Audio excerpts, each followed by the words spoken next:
Okay. So you guys make it back to Yavin. They're all happy for their bits and pieces to make it back with you. They sent you off to go and recover. Here's the starfighter parts we needed. These will get the remaining A-wings up and running. The pilot that was traveling with you goes off on his own separate direction. He's been 4 days in the cockpit. He's ready for some stretch time. Badly needs a shower as well, I would imagine. Yeah. You know, there's only so many wet wipes you can use inside a cockpit at that point to keep yourself fresh. Everybody around kind of makes like a wake around him, the ship's prow, as he comes through just from the odor, and his droid is very animated behind him as well. So he goes off and he's looking forward to some relaxed time. You barely have time to even start looking at anything, and Commander Ashmead comes up to you, Farah, and says, realize you just got back, but we need your help immediately. We've got a missing person, and that may need medical assistance, but we can't send your whole ship. We need them for other purposes, but we need you and your 2 other people at the maximum to go off and have a look for, see if you can find this person. They seem to have crash landed around Ord Mantell. We have another ship available for you to go and see what assistance you can supply and bring them back. You willing to do this? Sounds like somebody is in need of medical assistance, maybe. Farah, we don't know. We want to send just a small little group, go and investigate. If they're alive, bring them back. If they're not, recover any intelligence that they have, and get back. But like I said, we need your ship for other purposes. Well, so we, as you might have noticed, our ship has taken a little bit of beating. So okay, we'll get that fixed. Don't worry. Yeah, thankfully we have a whole, repair yard here, basically, in the ziggurat. I'm going to say, for the purposes of, given that Mark's not here and Jaeger Schnitzel's not here, that they volunteer not to go. Yeah, well, Jaeger, your little R4 droid is feeling a little bit under the weather. R5 droid needs some TLC after the beating that he took. He needs to go and defragment his hard drive. Exactly. He's got some.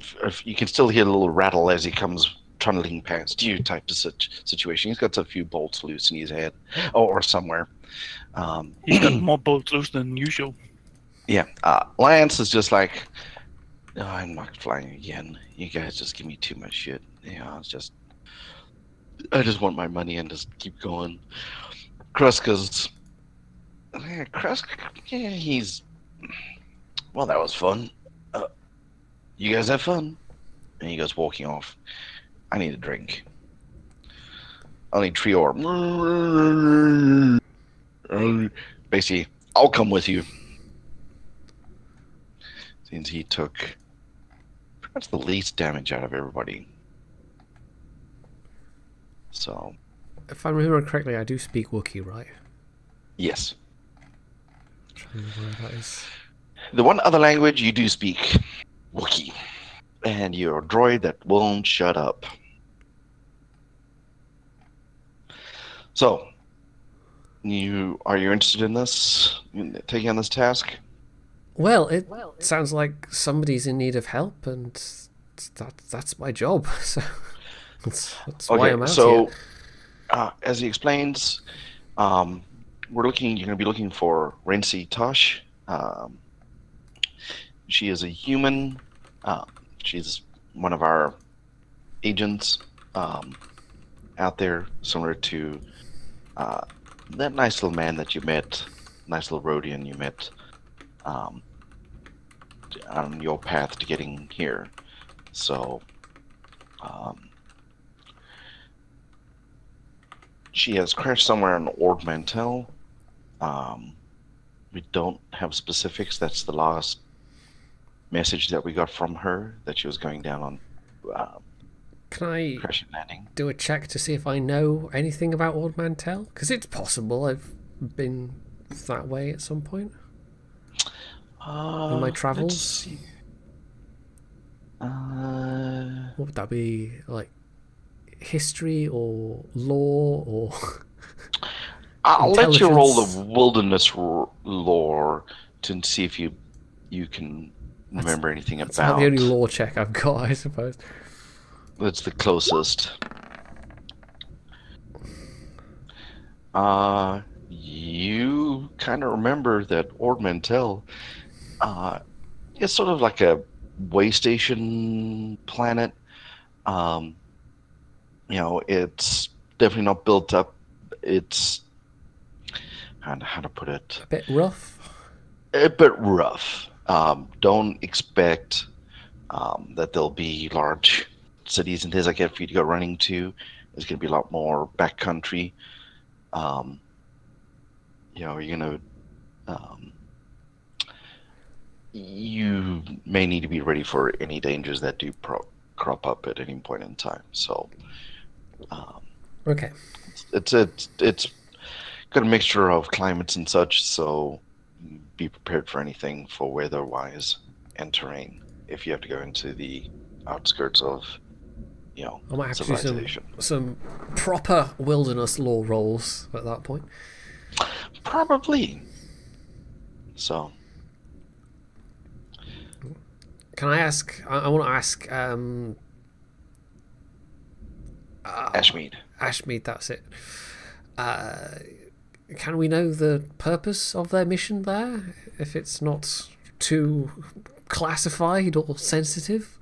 Actually, they weren't. They were just traveling past there. That was just a, interim jump point before hitting here to Yavin. So, they were just on a intelligence briefing, intelligence mission and recruiting mission. She keeps her eyes and ears open, and she's trying to find other people willing to join our cause, and direct them here. And we don't know what she's picked up, so anything we can find is going to be new news for us. So hopefully, other than that, there's nothing really to tell. She wasn't on any deep cover mission in some, Imperial Starbase or anything fun like that. Okay.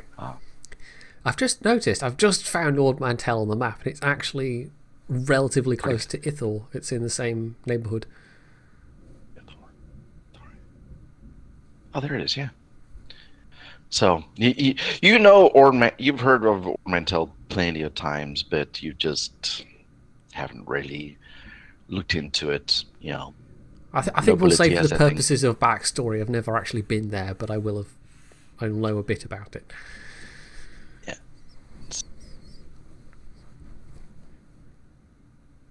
Of course, poor old Jalip just goes, "Yes, Massa, I follow you, Massa." Wow. Okay. Well, maybe none of those words, but I think, yeah. Well, it's Missa, not Massa. Sorry, you're just counting down the days. Man, I shouldn't have signed up for that year-long, security mission. And I better get a damn good bonus out of it. Well, all things considered, I think I prefer to be on an ordinary base instead of running around in the forests with a lot of big, hairy, smelly things. Trior just glares at you.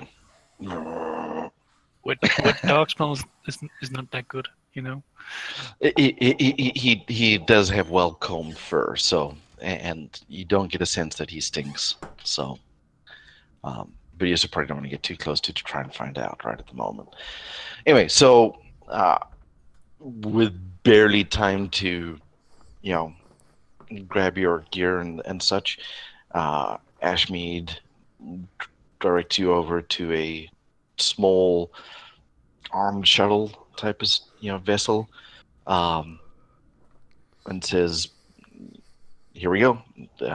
Just enough for the three of you, and one extra spot for Renzi when you find her." Oh, can it be one of those small shuttles that they had in Rogue One? I forget the name of them now. That's a little too big. Oh, smaller than that even. Okay. Yes, basically, with Trior in there, 4 is going to make it a tight fit type situation. Right. So, thankfully, the only person who really gets a good spot is the pilot.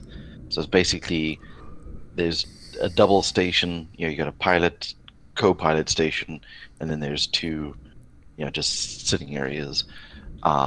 Question is, who's going to fly it? Well, I can fly it if I have to. Let's see. Pilot. Look at Jalib. There's a good chance I would crash it. Trior volunteers to jump into the back seat.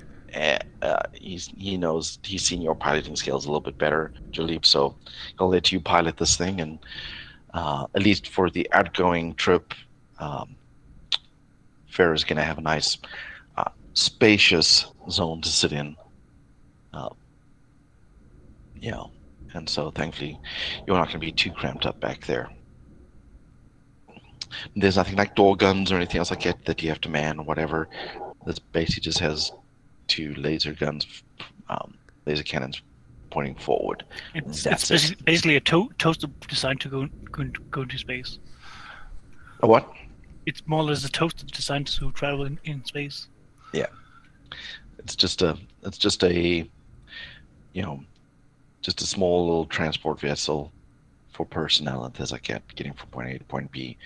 It's definitely not a starfighter, even though it kind of looks like it. It's a little larger than most starfighters. It's got a little storage bin, like most vessels do for your gear and whatnot. He gives you the coordinates for Ord Mantell, so you don't even have to worry about your astronavigation. He says just make it to this point up, off planet, and plug in this and these coordinates, and you'll be good to go. So you don't have to worry too much. I just plug in the coordinates and go boop. Now, I recommend don't just pulling it out. You do need to disconnect it before you pull out the card. Otherwise, you could destroy the coordinates. Okay. Your ship.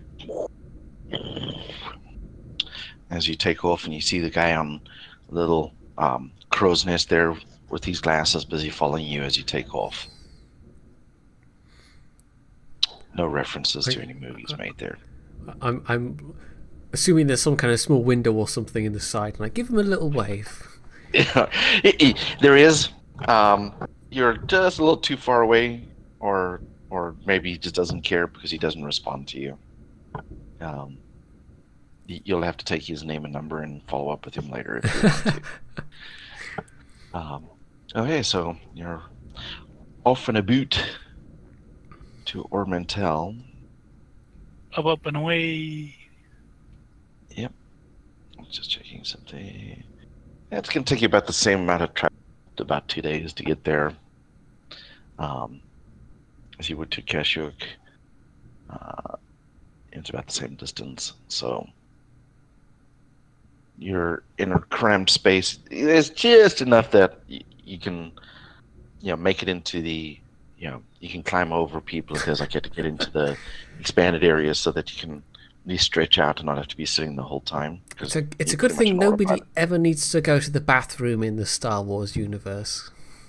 Yeah, it surprises. It's like they've built potties into the seats or something like that. And over the next few days, we get to know each other far better than we ever wanted to. Well, don't forget, you've also been. There are cleaning bays inside. your regular ship, so you would have been bathed.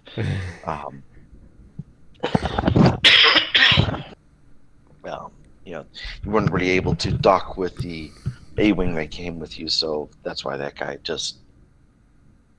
he did have a rather bowed gait when he walked off. Like a cowboy. Don't want to think about it too deeply. Why? Okay, so you start approaching Ord Mantell. The local space command, if you want to call it that, comes up. Space traffic control? Call it that. Space traffic control. Identified ship, please identify yourself. Do you need landing coordinates for any specific areas? Please respond. How do you want to respond? Do we have? Is this like a clean shuttle? This is not going to be flagged, is it? I mean, the rebellion. It'd be pretty, if they gave us a shuttle that was. Well, you don't get a feel that there's a large. The sensor suite.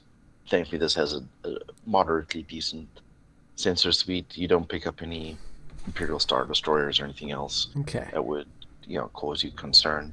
But the registry on this is not going to be anything significant to anybody in the world. Okay. Or in the galaxy. So, do we have a lead? Or is it just Ord Mantell? We don't know where on Ord Mantell. You were given a specific town to start in. They recommended what's the front? Go to the frontier settlement of Great Rock is a good starting point. So go where? Sorry, it kind of cut off in the middle. Great Rock is the little frontier settlement that they recommended. So that's the, it's kind of in between a large city and, a larger settlement on the planet and out in the woods there. But that is I don't want to put the term, if any rebel lands on the planet, that's the place that they were guided to go to as a meeting location. So it's like a pickup point. So you'll be able to start there.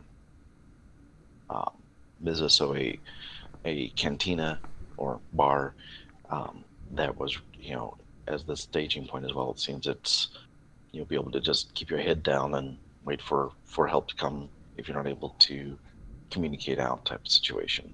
Okay, so that sounds like where we want to. We want to either land there or at the nearby biggest city and make our way there.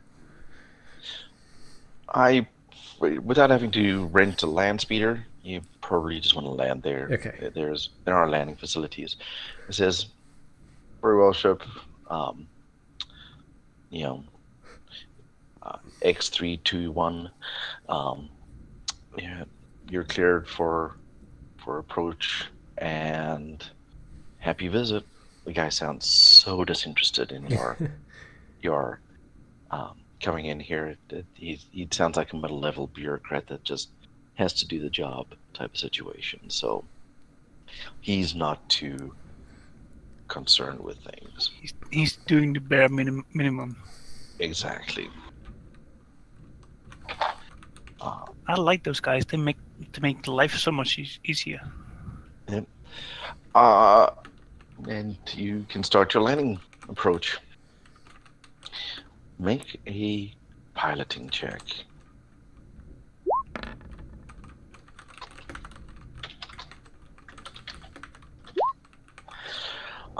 You don't crash anything, thankfully. There's no surprise rocks or anything else like that, or space debris that pop out of nowhere. So you come in and you see a small landing field with a few vessels parked in it, where you can land your ship. Upon landing, you see, I can't quite tell because they're pretty wrapped up, but you, judging from the frame, you'd assume a human starts walking over towards you, your vessel, and says, what are you gonna do? In the ship, you're seeing this person walking towards you. What kind of climate is it, by the way? I'm just curious. Is it like dusty? Is it plains? Is it desert? It's like high desert plain, so it's dusty. There's you can see grasslands around you. There's a gate that goes up into some hills and mountains around you. The name Great Rock. There's a big mesa nearby that it gets its name from. So it's kind of picturesque if you really looked at it. Not so much the town, but definitely the terrain.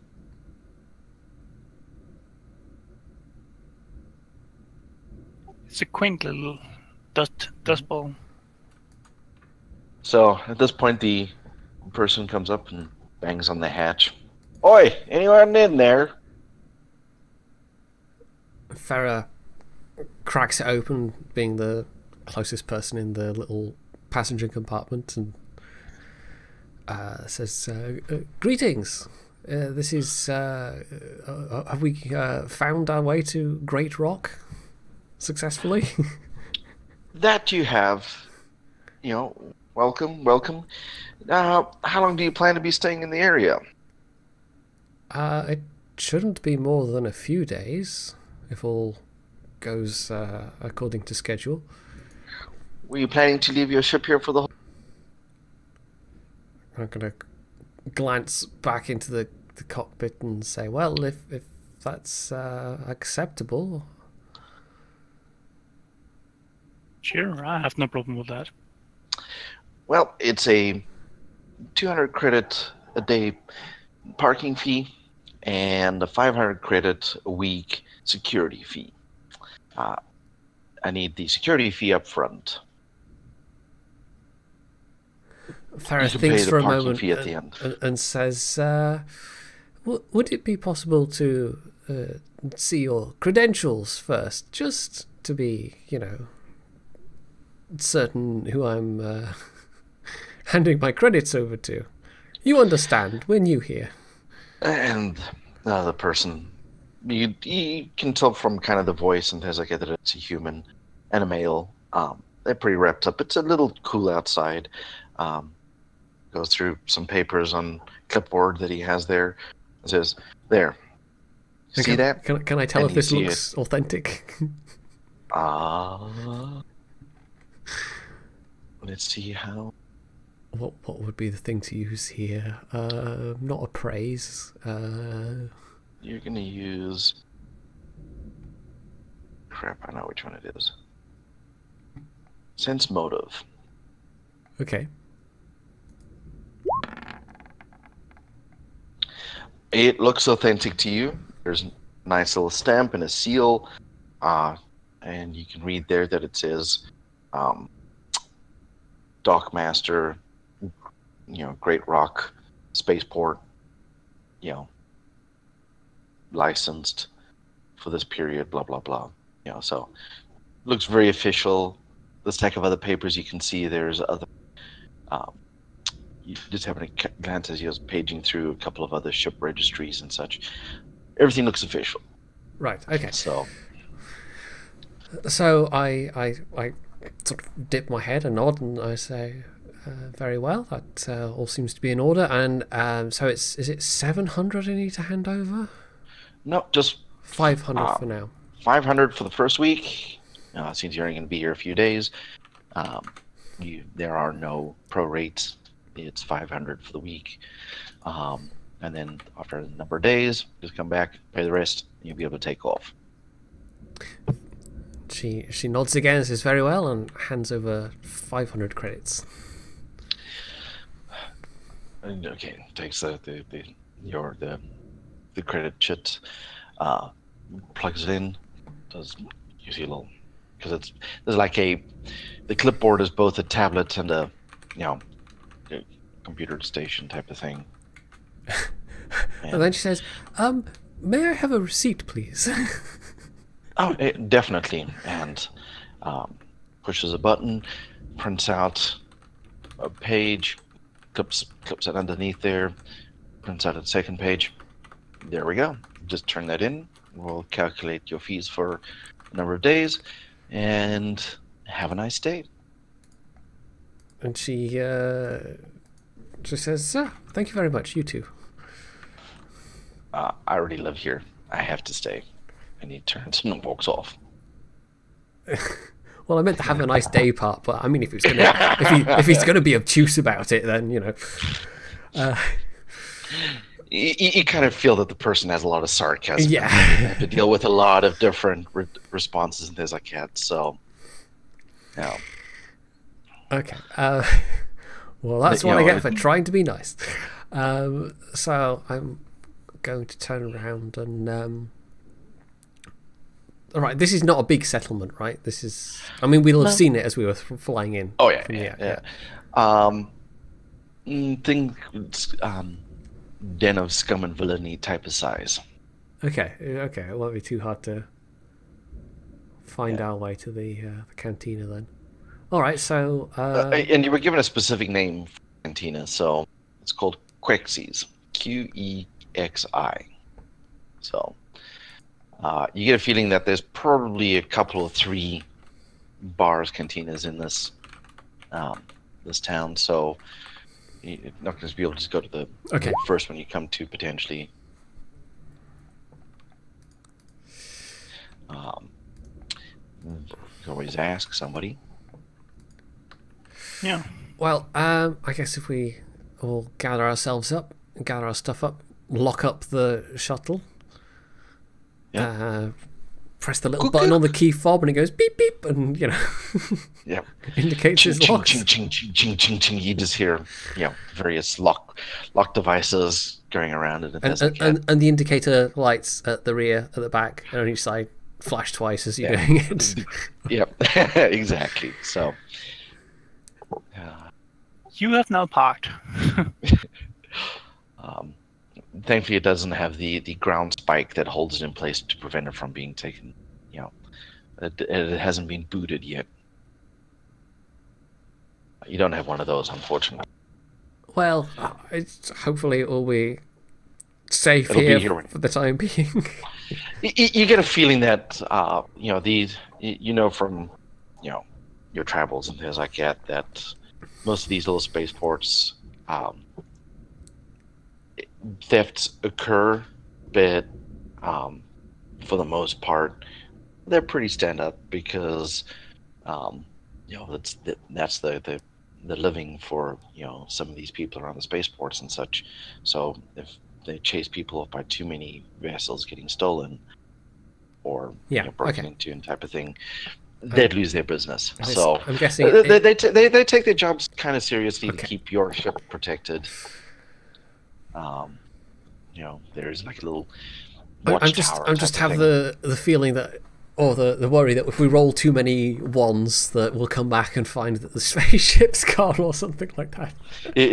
Your landing skids have been pulled off, and they're just sitting on blocks now. With the studs. Yeah. All right. Well, let's make our way into the town proper then, and as we're making our way to, I don't know, some more busy thoroughfare, I'm gonna would there be street signs? Can I do like a gather information check or and failing I could just ask somebody. It sure goes. Basically the first person you come across, Quexis. It's the number 2 spot in town. Definitely not number 1, but definitely not number 4. And there's only 3 places in town. So, you get general directions. Just go down there, take a left till you see the red building, then take a left, go down the 2 blocks, and then you'll see it on your right. So, the general vague, if you live around the town, you'll definitely be able to follow those directions real easily. But just vague enough that if you're not paying attention, you get lost. It's not like it's got a nice little GPS location that you can just track straight to it. So you're walking along. You see the general, mirror here. It's middle-aged day. There's the usual sellers and vendors along the street, hawking their wares, food, trinkets, parts, weapons here and there, and other things, along with other people just in and out, traveling through. So it's busy, but not overwhelmed, Yeah. You do notice a security presence, but it's not... Is it stormtroopers or just no, kind of but like no local stormtroopers, security? thankfully. This town's just a little too small to warrant troopers being posted here all the time. And if they are going to, they may come patrol through here. If there's you roll another gather information. See if you can find out what the stormtrooper activity in Ord Mantell is like. Sure.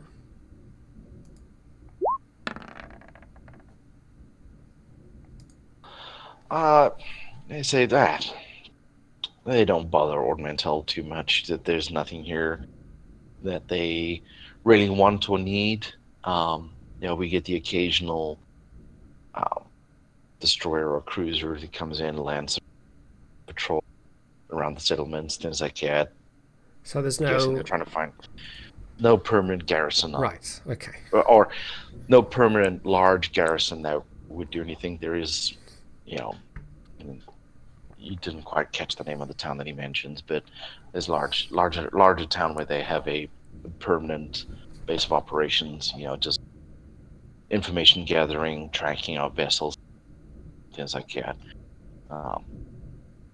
So there's a kind of only a nominal imperial presence on the planet. Yeah. So you don't have to worry about a crack platoon showing up or anything else like that.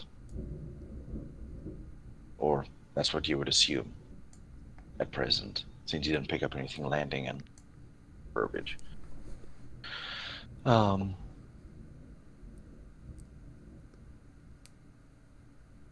And you're walking, and you get to the doors of Kexes, and it looks like any other cantina door building. You don't see anything special. You see the typical crap, what am I thinking? What's the word on it? Twi'lek dancing girl hologram and drinks and of various variety flashing, and the separate one type of things. Definitely caters to a variety of species and things like that. So, because the drinks are various species preference. What do you want to do? Fair, did you have a name or something of the contact we were supposed to talk to? What was it? Renzi, is it Tosh? Yes. Well, just remember that it's not a contact. You're here to find her. So she may or may not be already in there. And may or may not be using her own name as well. Exactly. You're given enough of a description of her to know what to look for, as long as she's not covering herself up too much. You were also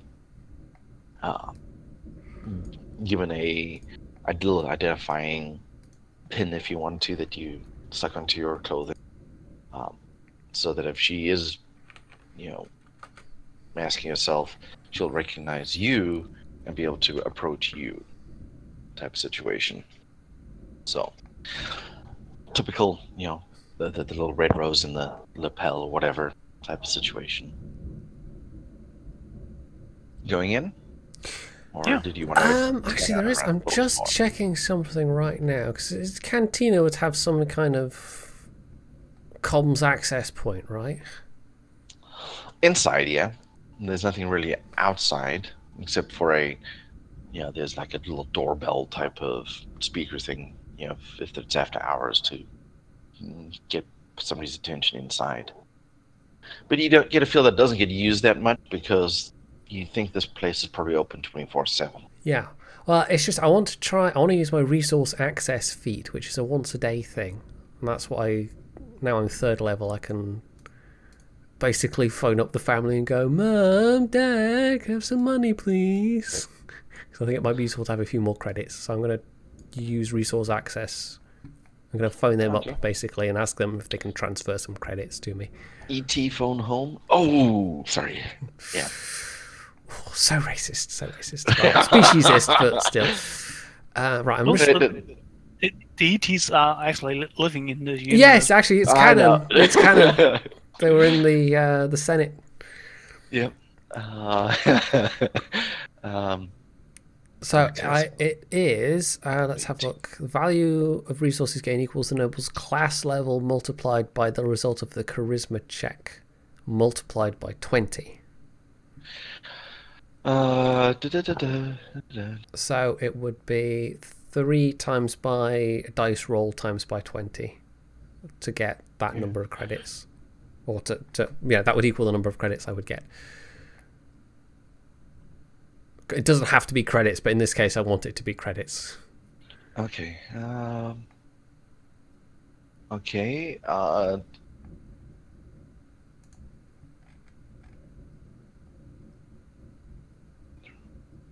So make your charisma check then.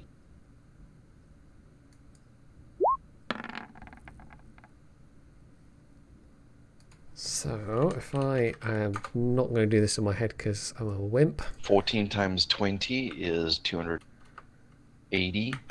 Times 3 is 560, 840. Yes, 840. So I'll add 840 credits, and I've used that once today. What if the sun... Mark that down. No. Okay. Your money, mainly because the comms you took it through your shuttle to get to the parents' bank account, put in the request and things like that. Communication time, things like that. You got it's going to be available on your cred stick. That you'll be able to plug your cred stick in, and the money will suddenly count up and be added to your account. So. You got a few hours to wait before it's available, but you've got plenty of credits on you. Yeah. Oh yeah. I've got. Yeah.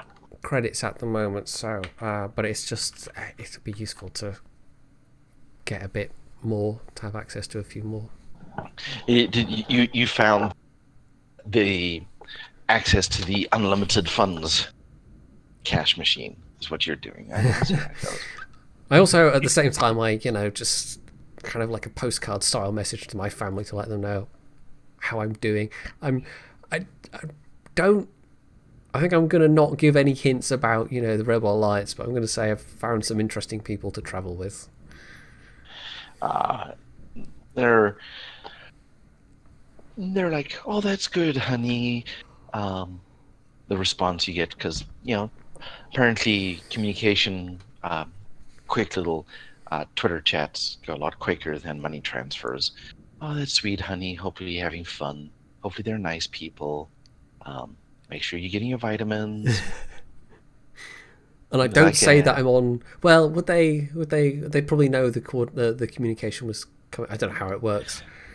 In Star Wars. I don't particularly want to say I'm on Ord Mantell because they might bug me to come and.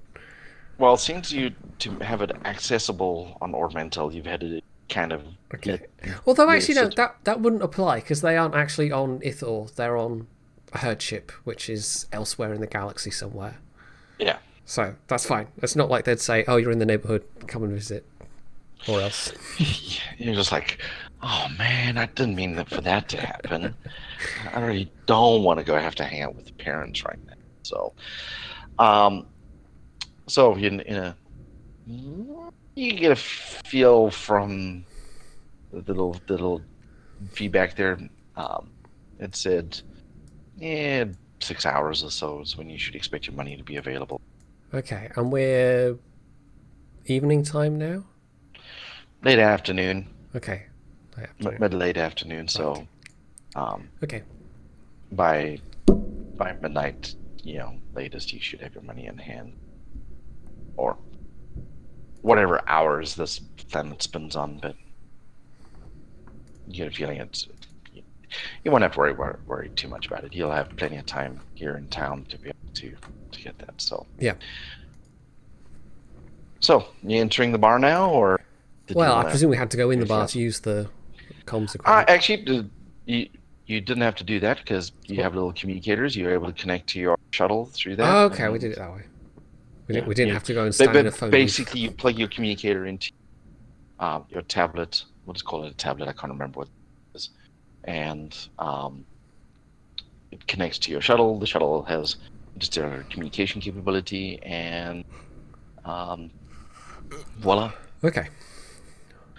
We did it all through the Wi-Fi. Yeah. Okay, so let's well, actually, it's going against your communicator charges, monthly charges. So it's not quite Wi-Fi. Okay. Oh, it's more like 4G then. Yeah, exactly. This is more like 12G that you're connected to. Okay, going in. Yep. The Quexy is an absolute dive of a bar filled with the dregs of the galaxy. So you hate to know what number 4 in town is like. Most of the customers are human, Rhodians, Celestins, Bothans, some Trandoshans in a corner. There's a couple of booths open. You see the central bar. It's a standard type of cantina. So, you're not too worried. Presuming that I at least got to see a photograph of the missing agent, can I look around and just see if I recognize anybody? Do a search check. And anybody else who would like to. Because everybody else got shown. Because they won't have just given us a name.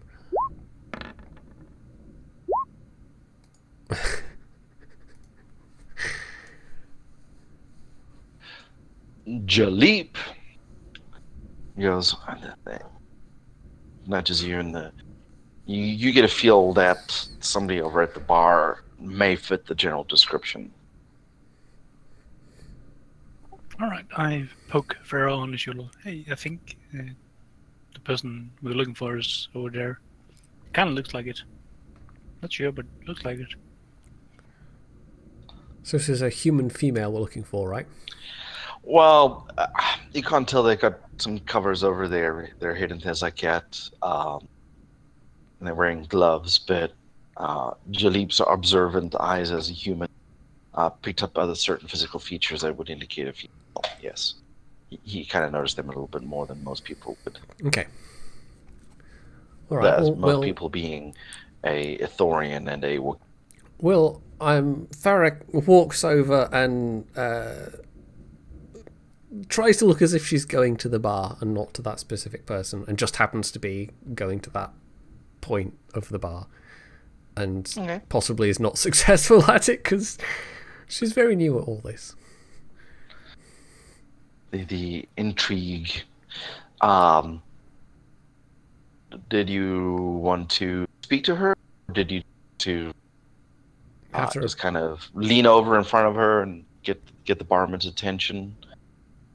What did you want to do? Yeah, first off, I'm going to order something from... Just for yourself, or you can get anything for your compatriots? I'll get a water for myself, and I'll turn to the other two and get them to order what they want. We don't serve that type of drink in here. Get something proper or get out. And then I ask for a Star Wars gin and tonic. I don't know what the equivalent would be. The Ithorian ale, which is strange enough not an ale, but exactly what you're asking for. Okay. type of thing. The Ethereal equivalent. Trevor goes, and he kind of explains us. It's like, okay, you don't have to explain how to make the drink. Just tell me what drink you want. And basically, he wants a banana daiquiri. I like bananas. That's what he tries to say to you. You're just not getting the feel. Jalip, what did you want to drink? I'll have a Bloody Mary or something like that.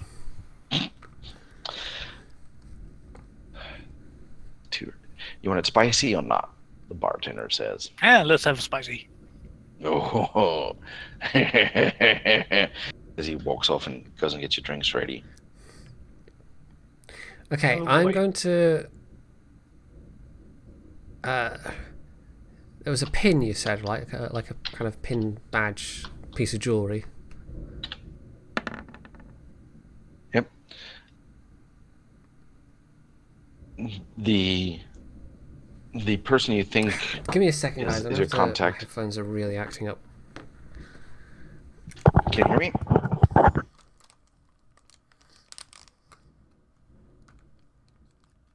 I'm just looking around the bar, seeing for disturbing types and, security risks.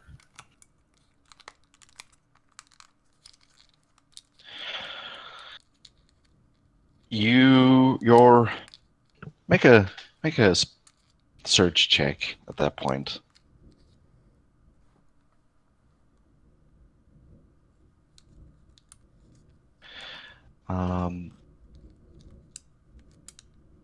You pick up there would be several problem people in this bar that you would need to keep an eye out for. So. Well, that's always good to know. As long as I know where they are in relation to me and the exit, so that's fine. Yeah. Right, there we go. I can actually hear again now. Right. Did I miss anything important? No. Jalip just did a scan of the of the cantina, the usual suspects, so to say. Right. Yeah, looking for any troublemakers, persons of interest that could be of risk, type of thing, and basically everybody that's in here is pretty much armed to some level. Right. So, yeah, this is not the type of town that you wouldn't go around being armed in. So, what I want to do is unpin the badge or brooch or pin or whatever it is, and just sort of put it down on the bar, and because the barman's off doing drinks, right, I want to slide it forwards and kind of do it in such a way that the person next to me is definitely going to notice it. Yeah, seemed she had her head turned away when you first came in and didn't see it offhand. She was oblivious. She was keeps turning and looking at the door, and the back door and things like that. So she seems very skitterish at present. I'm going to gently place my arm on her, like, I presume, is she like resting her arms on the bar? Just to, like, Yeah, you can just kind of like a tap to kind of like get attention. And say, excuse me, I found this on the floor. Is it yours by any chance? And she looks down. It's not mine, but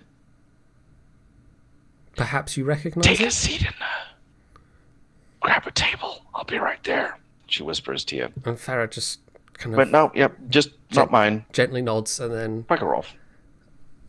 Goes, very well, sorry to have bothered you, and slips the pin into a pocket.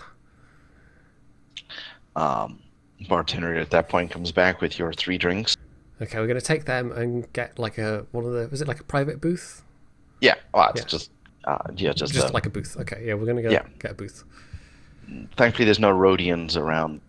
Appear to be looking like bounty hunters, so you're fine sitting in a booth there. Or any doctors that are wanted in 7-star systems. Exactly. Though you do, Make it a gather information check. Okay. You can as well Jalip if you want to.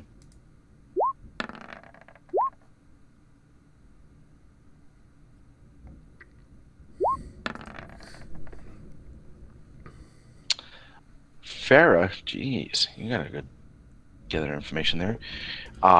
You hear on heading towards the booth. Hey, did you hear about the guy who lost his hand? On Tatooine? Yeah, some guy with some freaky laser sword just cut it right off.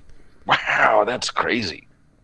Farah dismisses it as the drunken ramblings of, wild rumours that fly around in bars when people are inebriated.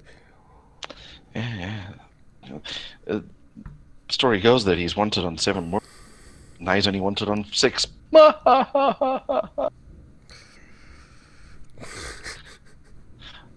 She rolls her eyes slightly as she's walking past. These people sure need some new material. What do they need new material for? I don't know. I kind of think maybe they could do some jokes about huts and space station tumbling around like crazy, something like that. I don't know. No, that you kind of hear the person next to them saying, "Why is anyone wanted on 6 now?" Because they only had the fingerprints from that hand. So. Okay. So we'll make our way to the booth. Now you understand the joke better. It's fine. Yeah, you're about halfway through your drink.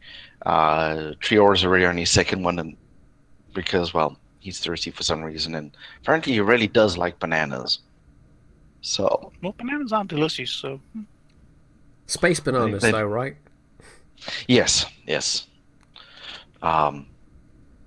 They're full circles, not a semicircle. Okay.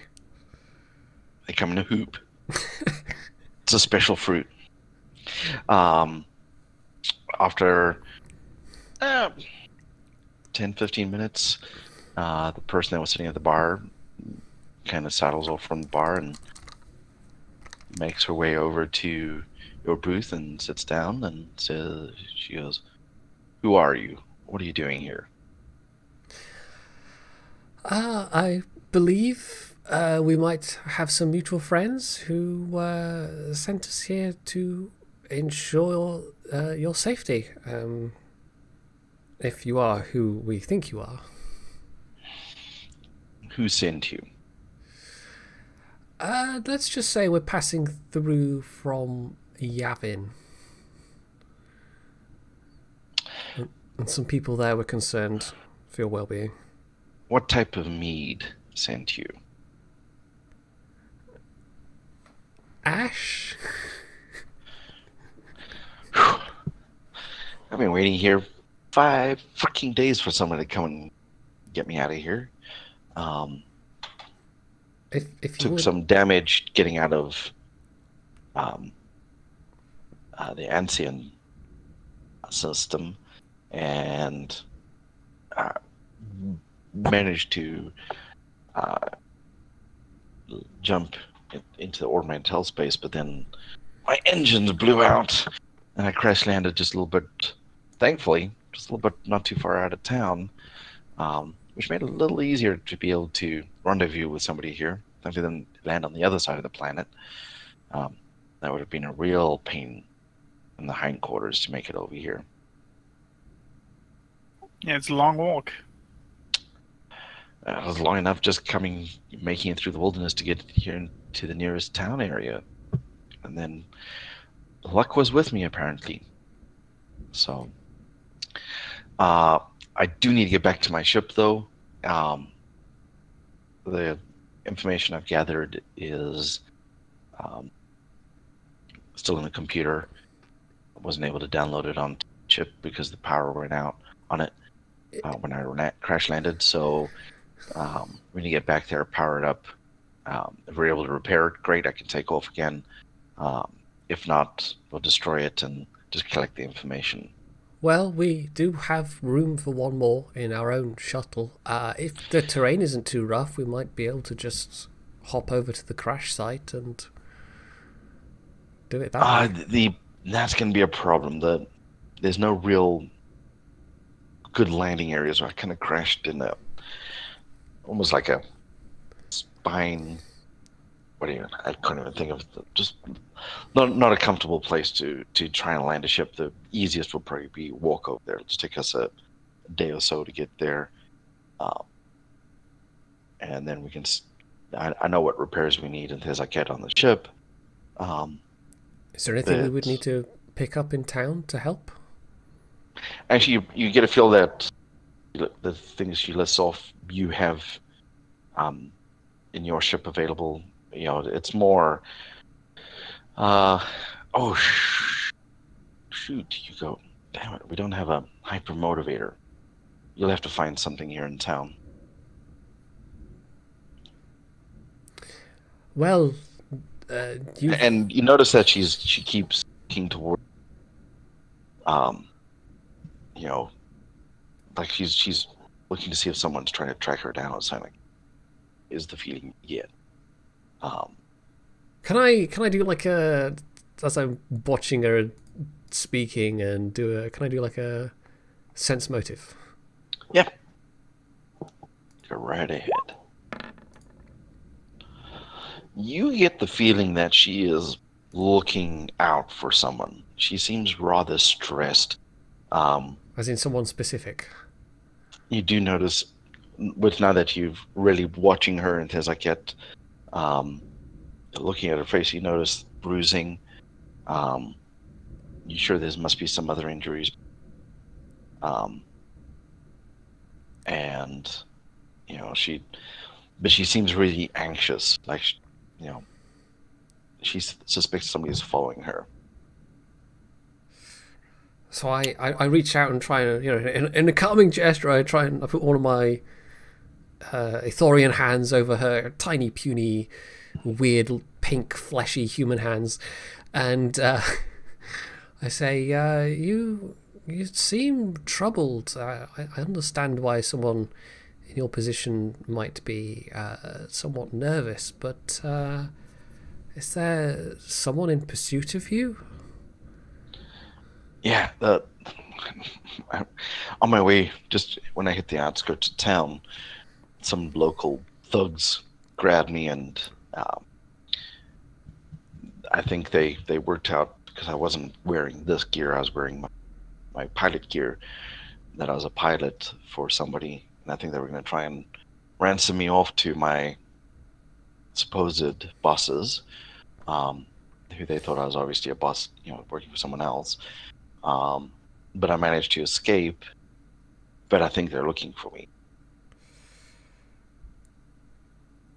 The current clothes she's wearing, that's kind of like, there's nothing to indicate that it's like a flight suit or anything. It's all covered up. When you now look at it, you can tell that flight suit gloves. You can pick up, you know, definitely these are just like robes over some clothes, you know, and you can pick up the when you really start paying attention and think about it, you do notice that she's just wearing some robes over her flight suit. Okay. So, well, as long as it at works. This point, you just see her freeze as two human men come walking in through the back door of the bar, the Cantina. It's another one. This Cantina doesn't have just one main entrance. It's got two, so it opens up onto a back road. You just assumed that it was a back entrance, you know, for like a kitchen or something like that. Okay. But you see an outside road when the door opens. She goes, "Crap! There's two of them now." Farah quickly whispers back, "How many were there in total? How many are we dealing with?" And I don't know. I know they have a boss. those are the two that grabbed me when I hit town. And I don't know how many more this gang lord or whatever gang, has in their numbers. Just one sec.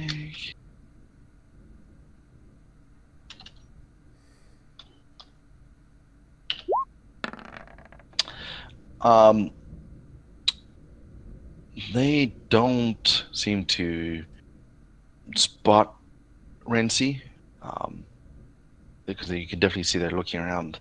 But now they start doing a methodical search from those doors, one to the left, one to the right, coming around, really scanning people and things like that. So, what would you like to do? You get a feeling. Roll a sense motive, everybody.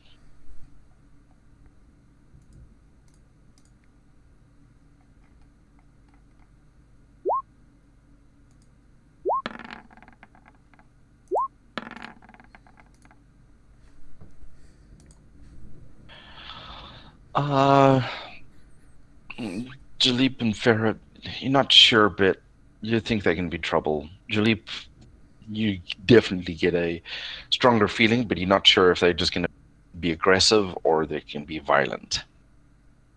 So, Trior's just sucking on his banana daiquiri, going, He's really enjoying his drink. I'm gonna nudge Trior and subtly point out those two and whisper to him, "We might have trouble. Be ready." And you just see him kind of stop slurping, look up, spots them, and then he keeps drinking. But he's doing it a lot more, how do you want to call it, cautiously. If you can drink cautiously. So,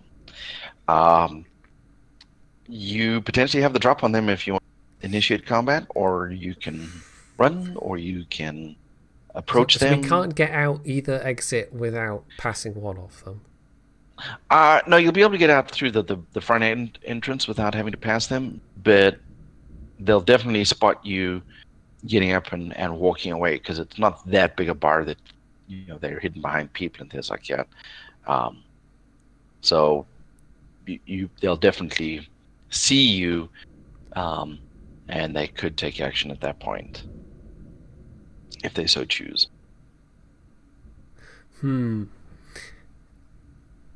See, what I'm considering is that maybe me and Jalip go and cause a distraction, and then I keep forgetting the Wookiee's name. Trior, that's it. And then Trior. You just said his name like I know. 5 seconds ago. You're crap like me with names. Trior could hustle Renzi outside while we're creating a distraction. But then maybe they have more people outside. That's the unknown factor. Yeah. So they're getting closer to your table. Oh, the one guy is getting closer to your table. Well, unless anybody has any other plan. Bubba? Well, I walk up to the bar and I order a round of drinks. Another round. And when I get them... Are you going to accidentally crash into... That was the general idea, yeah. Okay, alright, that's fine, that works. I'll lean over to Trior and Renzi, and because I see what you're doing and I get the general idea, and I go, okay, get ready to make your way for the front door. I think Jalip's going to make a distraction, but don't run out. That'll be a bit obvious.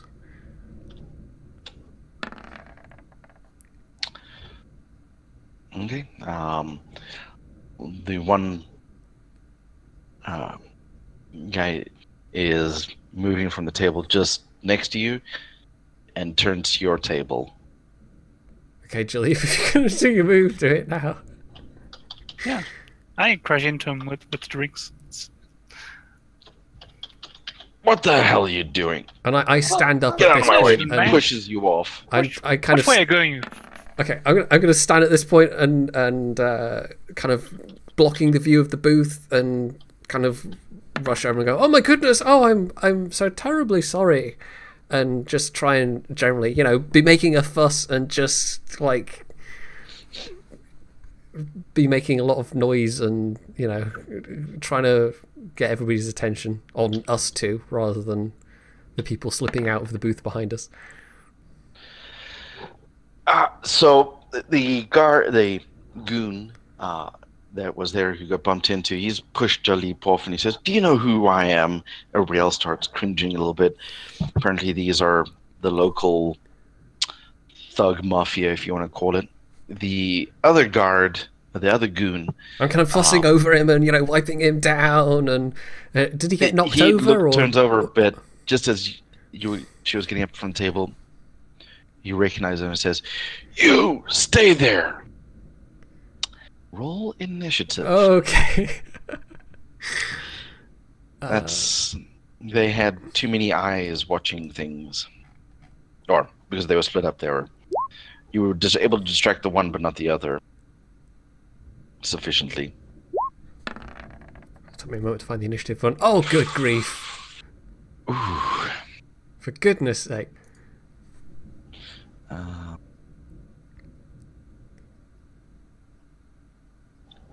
I couldn't do a thing as well. Probably not now that my initiative is so awful. Well, have a look at what Trior just rolled. But I was gonna like the moment when he recognised. I was thinking, is it possible for me to like? Has he got a you know, blaster and a piss in a like a holster or something? Or yeah, because I would like at that point to try and make a grab for it if possible at the start of. Since you didn't, so you'll be able to do that on turn. Let's see where. If I could spell roll, just do R, right? Yes.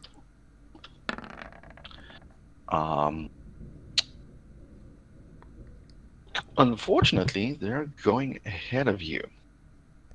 Oh wow. Okay. Just check something here. Did it? Yeah.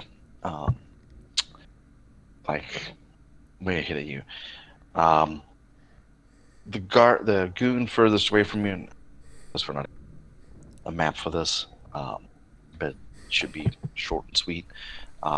Pulls his blaster pistol, and starts making his way over the bar and saying, "Don't move! Don't move!" Everybody else starts kind of cringing.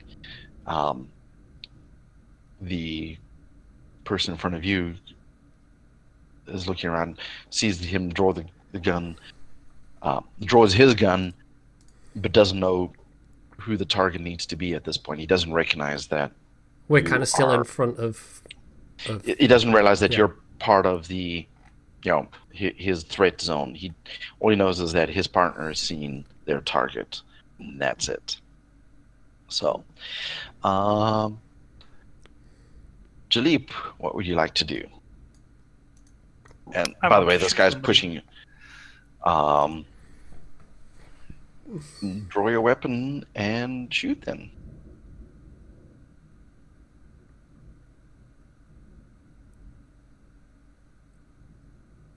Well, I guess that's the question, Jalip. Are you going to shoot first in the cantina? Your attack hits. And you just see... Which one are you shooting at? The one that you bumped into or the one that's running over? The one who I bumped into. You just get a gut shot into him. You just pull up your blaster, carabine, okay, and just gut shot him, and he just drops. Boom. That's like one and out. You just took him out in one shot. Everybody else like, okay. Right. Trior. So I want to use a feat. That's called Rebel Shot, which means I do one extra attack per round, but I have -2 to hit. So shoot the other guy. Don't you have to call that at the start of your attacks? I don't know. It sounds reasonable. I won't have to do that. So yeah, so because each attack will have a minus.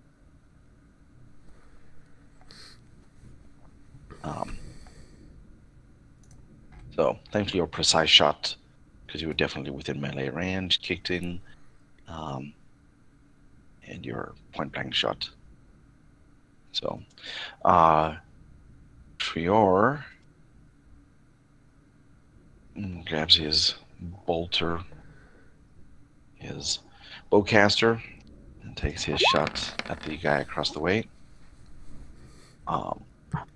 He actually hits, and in what can only be described as a disgusting display, the guy's head just goes with the amount of damage. It was just a face shot and just pulverized the whole head at that point. Yeah, it's a little disgusting. Bartender goes, "You get out!"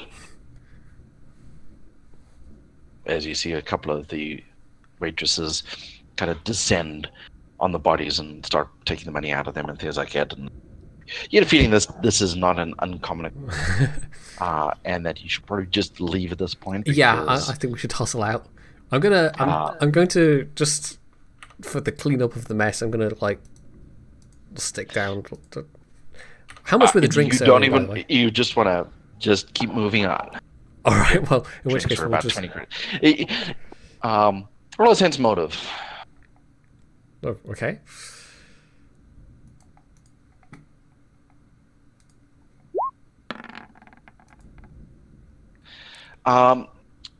You get the feeling that they're not just checking on the health of the two dead guys, but stripping them of any credits and worthwhile money and things like that. That'll more than cover. Okay. All right. Cleanup and such. That if you die in here, all your belongings belong to them. Yeah. Okay. So Farah considers doing that and then realizes what they're doing and decides, okay, no, they're going to pay for their own cleanup. Haste is the better part of valor at this point. So we'll. Out. Okay, we'll rush out the door, and as we're going out into the street, I'm going to turn to Renzi and say, well, given that we seem to have blown the stealthy option, where might we want to go to pick up the item that you need quickly? Was it hyperdrive motivator? Yeah.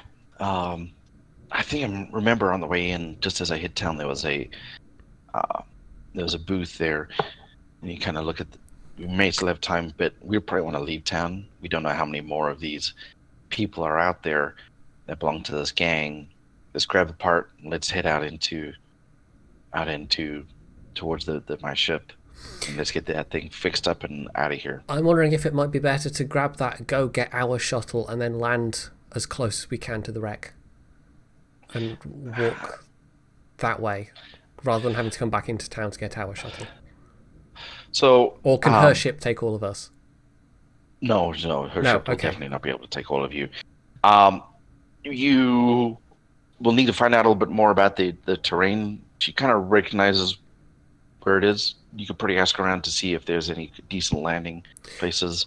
Well, I mean, if we know the general direction, by the time you get out there, we might have to just fly low and take longer to get there. So. Right, so let's go to this like scrap merchant or wherever it is we're going quickly and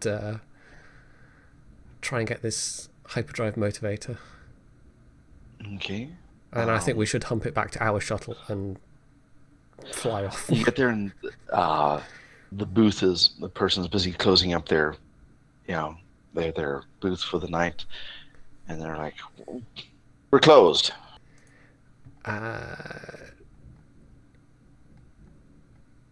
What would this be? Diplomacy? What kind of check would I need to do here? You can do diplomacy. So I'm gonna, in my most kind of charming fashion for an Ithorian, say, but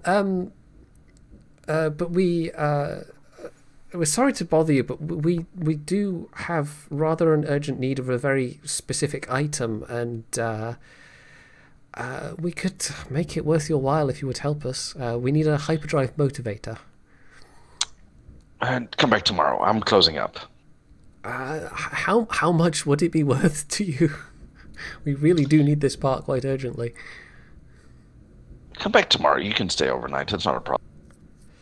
And Renzi goes, No, we don't want to. We want to get moving. Yeah, that's really not an option for us, I'm afraid. Make your diplomacy check at the... I'm going to, at this point, say, how would 500 credits on top of whatever your asking price, how does that grab you? And I'm going to, make the diplomacy check at that point. Damn, that's good diplomacy.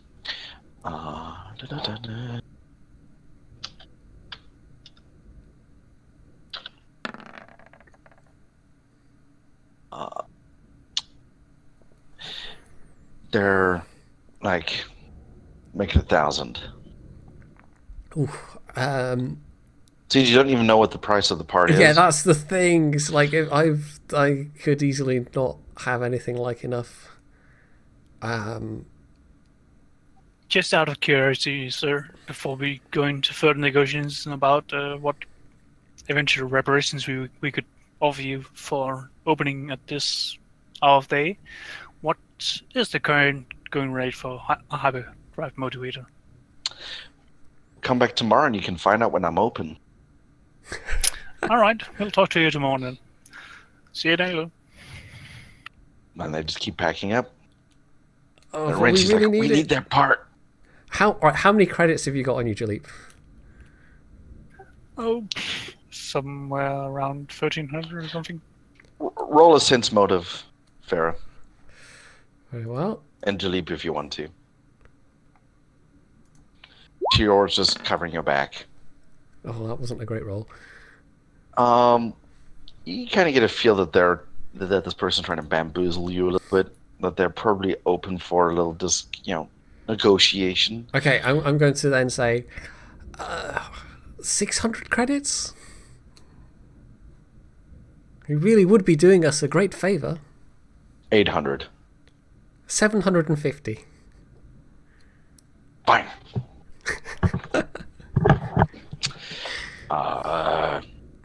I would say, pack this basket. Start digging in. It's a Rhodian for some reason. Okay, as long as it's not a Toydarian. They start digging through. Will this one do? And I look over at Renzi. And Renzi comes over and takes a look at it.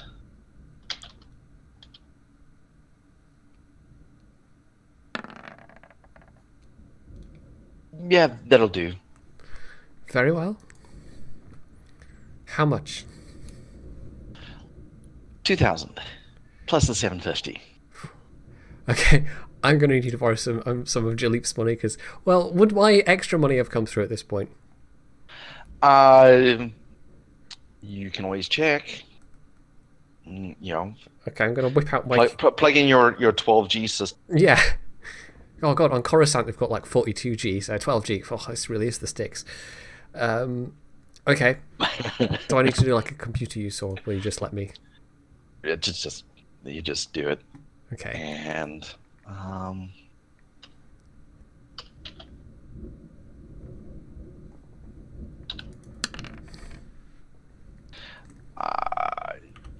it's nearly there. Okay, I'm gonna have to borrow from. I'm gonna have to borrow from Jalip and pay him back. Oh, these. Pharaoh looks extremely apologetic. In the same little bag that Ashmead gave you with the pin and his, I hadn't told you some of the other instructions. You've got to mention that there was a cred stick. Oh. In there, which you had enough time to go through the bag and things like that, but nobody checked it. Oh well, I didn't. I could have done that on the shuttle as well. I didn't. So when you stick the cred stick in, if you want to. Yeah, I'll rummage around and I'll see this thing and I'll go, oh, I wonder how much is on here. Stick it in my thing, see how much is on there. 10,000. Oh, okay. So we're gonna hand that credit stick over so he can deduct the 2,700. Yeah, 2,750. Thank you for doing business. Have a nice. Okay, and I take the thing back. So. And then he just turns and starts to carry on packing. You get a feeling that you probably had paid way more. Oh yeah, but this is Pharaoh doesn't care. We got to get out of here. So I will hand the part to Trior. Because I don't know how big or bulky this is, but he's going to be the strongest of all of us, right? Yeah. By how much? And then let's hotfoot it back to the landing field. It seems you basically had to walk away from the.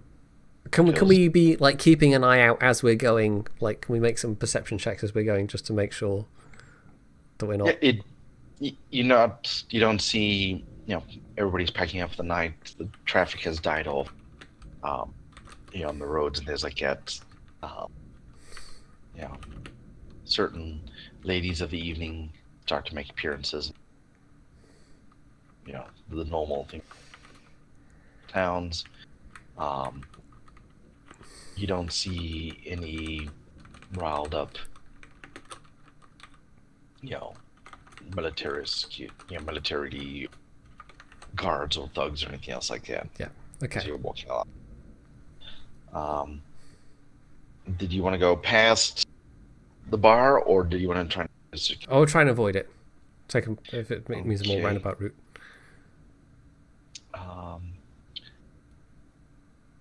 Someone make a. What's the best?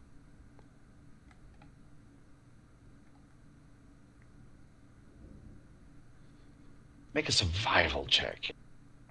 Ooh. Okay.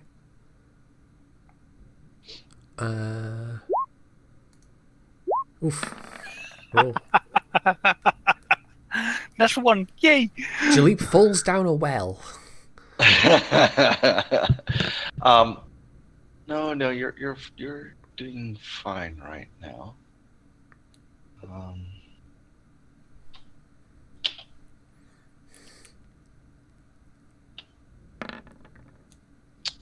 Thankfully, Renzi has a better idea of where things are from the general direction that you initially pointed to when you came out of the bar and said, "Shuttle's that way."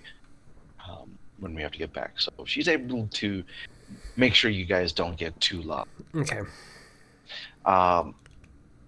The problem is that you come into a sort of like a square area, and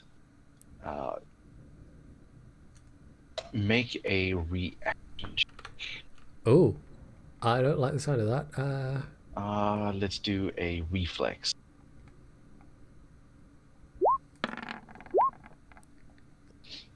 Oh, okay. This seems like a good time to be rolling well.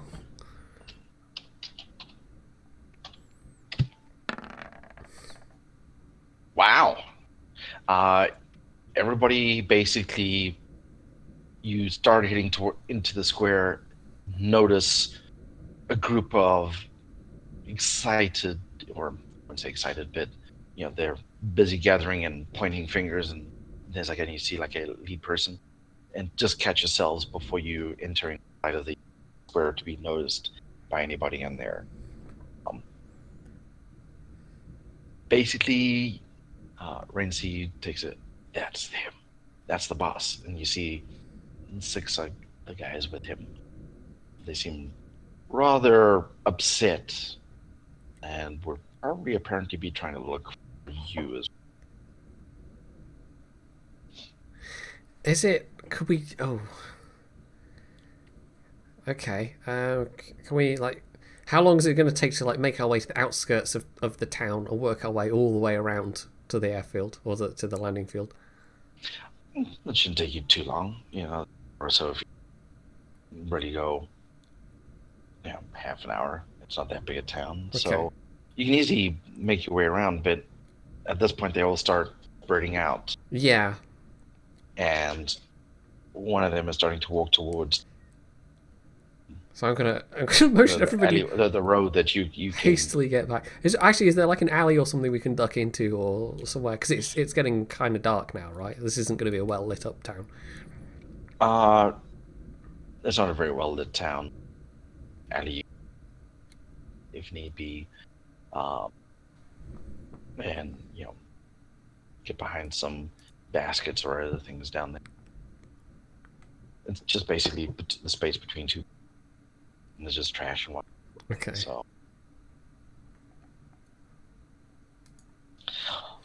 So everybody make a hide check. Okay, I have a -1 in this. This is going to be so good.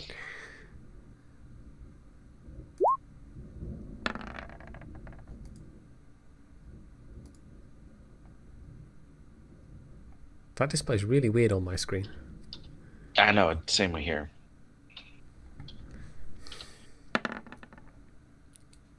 Don't worry.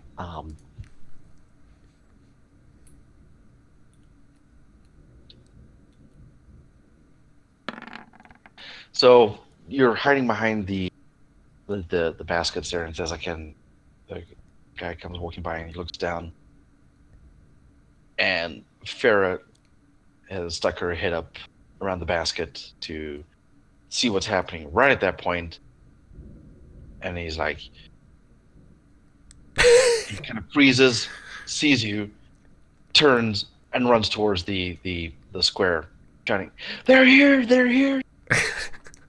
Oh crap! Can we just run the other way? Run the way you came from? Yeah, you can.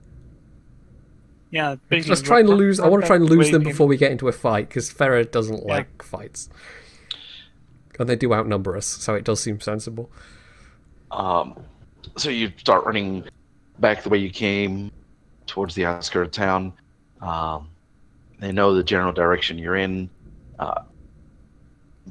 They're on you. You kind of get a feeling that they're pretty on you. You can hear the shouting and things like that. They're on your heels. You don't get a feeling. You're gonna have to find a place to either hide completely or just leave town and then basically go with the plan that Rainsy offered, which is head over to her ship. Or you can go out into the wilderness, hide there, try and do a long skirt around town and come back in. Well, we don't really have anything else we need to do in this town, do we? No. That's true. So Rancy's like, let's just go this way. Let's just get out of here. When I get my ship. Let's go to your ship and get the heck out of Dodge, at least. Okay. The more time we spend here, the big chances are we have to fight our way out of here. Yeah. I don't know about you guys, but I don't like to fight when I don't know the territory. Yeah. Farah just doesn't like to fight, so she just nods as she's doing her best to try and keep up with everyone else. Ithorians aren't that fast. So, Rancy leads you a couple of kilometers out of town. Just a little rise, basically, on the outskirts of town. She's like, "We got to stop here. I'm tired. I'm hurting. Let's just camp here this evening, and then we can carry on from there." I'd like to do People like camp out here all the time, so I'd like to check her and do a treat injury check before we all take a rest. Go ahead. It would be treat injury, right? Yeah. So you're gonna do the knowledge treater, right? What do you want to do? What's the difference between treat injury and medicine checks? So medicine checks are what medicines, or what a medicine is. Okay. So that's more just actual. Well, I suppose it says there that's more just kind of like knowledge based then, rather than. Yeah. But so once you've identified what's wrong with her, then do a medicine check to see is there anything more special I could be using. Okay. So treat injury first. Yeah.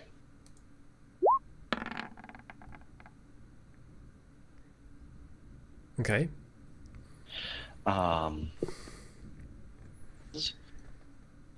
Whoa. You're really able to work out what the hell's wrong with her. She's got cuts, bruises. You get a feeling internal injury. The med pack is definitely what you want to use, not the med kit. I've got 2 of each. Basically, she's taken some wound in her ordeals, so you want to treat her up as quickly as you can. Yeah, so I'm going to treat her with a med pack then. Okay. Go ahead and make your treat. Roll with it. That's going to be medicine now? No, full treat injury. Oh, you want treat injury again? Yeah. Right. Just for using the med pack. I've also got medic as a thing, but that's, would this not be... Yeah, you don't have to do... Okay. That's just the profession, so you can... You successfully treat her. Some color comes back to her skin in the light of... Yeah, she's pale. You know... you may have to share a, camp blanket with her type of thing. Just hug up together. And take a nap for the night. You do a watch rotation. Nothing untoward happens in the middle of the night. And you wake up the next morning and you're like, well, we got that over done with. She looks to be a lot healthier and happier now that you've treated her. She's got a little bit of food into her as well. Yeah, that's not stuff that she's had to scrape and steal off of, other people and whatnot. She tells you that she basically had to steal some credits to be able to afford anything in the cantina. Okay. I'm actually going to give her the rebel credit chip. Okay. All right, I'll give it back to Ashmead when we get back. You can tell she doesn't really work for credits. You get a feeling that on her duties she has access to. Yeah. Well, actually, what I will do before that is I'll deduct the fees. Yeah, 500 for the. I'm gonna take off the 500. Hey, it's a legitimate expense. I'm gonna take off 500 from it for the security fee. Okay. You deduct your expenses so far that chip. And then the rest of the landing fees we'll get later on. Yeah, and she'll have it available for you to use at that. Okay, you start heading into the wilderness. She guesstimates that probably 18 kilometers or so it'll take us the day to get there. Pretty rough terrain. And as you're walking through it, you kind of get the realization why she said, good idea. This is like, it would take some precision flying. Yeah. Precision flying. You haven't been the greatest in the last few days, so you're kind of glad you didn't try and force yourself onto. Well, I suspect the thing that what I had in mind was that we'd probably end up having to fly somewhere in some other direction and then just end up having to walk anyway. It's just we then wouldn't have to go back into town for the for the shuttle. That's true. Though you're hoping that by the time you get back, as I get that, they would have gotten things. It was like literally, within the last 48 hours that they had captured her and she'd escaped and then was sitting there. So fortuitous timing. So you're walking along.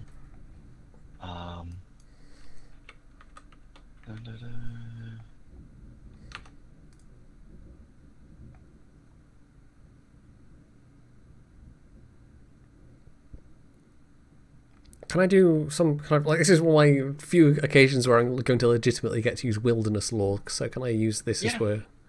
Yeah. Just to observe the land around us. See if there's anything dangerous or... Ooh, 20. You go, I've heard of a nasty creature out here. It's called a savrip. Mantillium savrip. A savrip. Yeah, it's large, purplish, bluish, reptilian-esque. Think Trior, but twice as big. Right. So definitely not something you want to be into. So if at all, we should be on our guard and have our weapons ready if we meet one.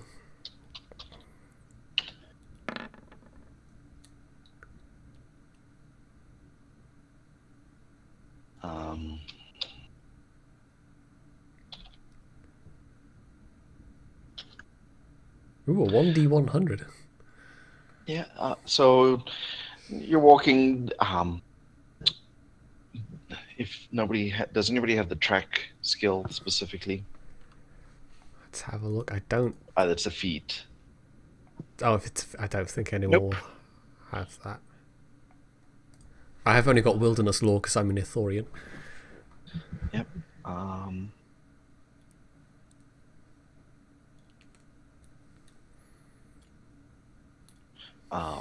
Okay. Basically, Renzi goes. Oh, here's. I remember this area. Oh, here's one of my footprints. You can tell I was leaning in a little bit on my left side just from the pain, so that's why my right foot is softer. There. I should be able to follow this back, not a problem. You get a feeling that she's a scout by trade type of. I need to hit the bathroom quickly, so let's take a 5-minute break and sure. Come right back. I just was fishing out the tea bag, as you said. It's kind of funny. We were about to start debate about how long it takes to take a good, takes to make a good cup of tea. Well, you want to leave it to steep for about 2 to 3 minutes. I would say is optimal. Well, the question is how do you have boiling water on demand that quickly? Well, I have a kettle. Mine doesn't cook that. Oh, okay, it's an American kettle. Americans don't know what kettles are, so. I mean, I make tea often enough that I can kind of, almost by reflex, put in just enough water for 1 cup. And then it boils real quick. Then, yeah. Yeah. Is yours electric or do you have a gas stove? Oh, it's electric. Yeah. Yeah. Yeah. It's amazing how it's like Americans are like, what's that for? Making hot water so you can make coffee or tea? What? Yeah. Poor Americans. Anyway, back to where we were.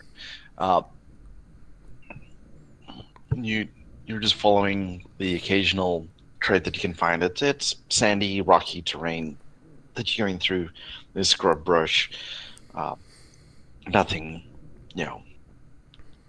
super interesting if you want to.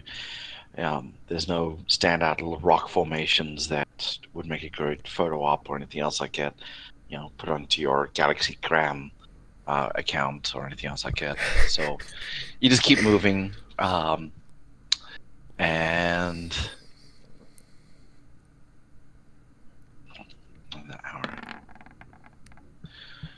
an hour or so passes, and you're walking along, and you kind of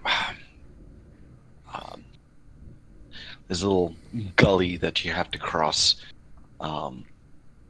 She says, "Oh, watch out! This is terrain here is a little bit hairy, so just make sure you got good footing. Otherwise, you're gonna fall on your ass and hurt yourself. So,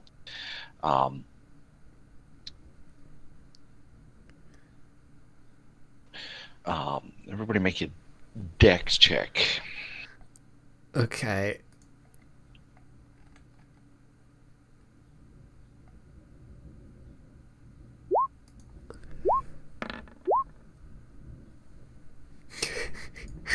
Eight, yeah, that seems about right. About halfway down the gully, and it's deep but not too bad. Farah steps wrong, and rocks come tumbling out from underneath her. And she starts tumbling down. Take 2 points of vitality point damage. Okay. From that. You're a little bumped and scraped, nothing too serious. But you made it down to the gully first, to the bottom of the gully first, ahead of everybody else. Farrell, I didn't know it was a competition. Stand up and kind of sheepishly dust myself down. I had to check something. These dice rolls, very mysterious. Rainsy joins you a close second at the bottom in the similar fashion. Trior and Jalib are like, you can almost see them going, having that look between them of like, girls, we can't take him anywhere. And I without even turning my head, I kind of call back to them. What am I going to say exactly? Something along the lines of, I heard that. Even though they didn't say anything, but I just, you can feel it. Yeah. Your sense motive went off. Exactly. Male chauvinism alert, right? His the bullshit detector went off. Yeah. Well, the fun part is now you have to make your way up the other side of the gully to get across. So we're going to roll again. Make another one. Roll again. Yay. Roll another dex check. Oh my goodness sake. I get about 3 feet before I stumble and fall again, apparently. It takes you a couple of 3 to finally find your footing. Thankfully, you don't injure yourself that way, going up an incline. Rency has no problems going up. Apparently, she only has problems coming down. But I think eventually they just say, "Here's a rope," and throw something down to you to be able to pull you up, because they just don't want to wait with you stranding around there. So that is surprisingly fitting for me being.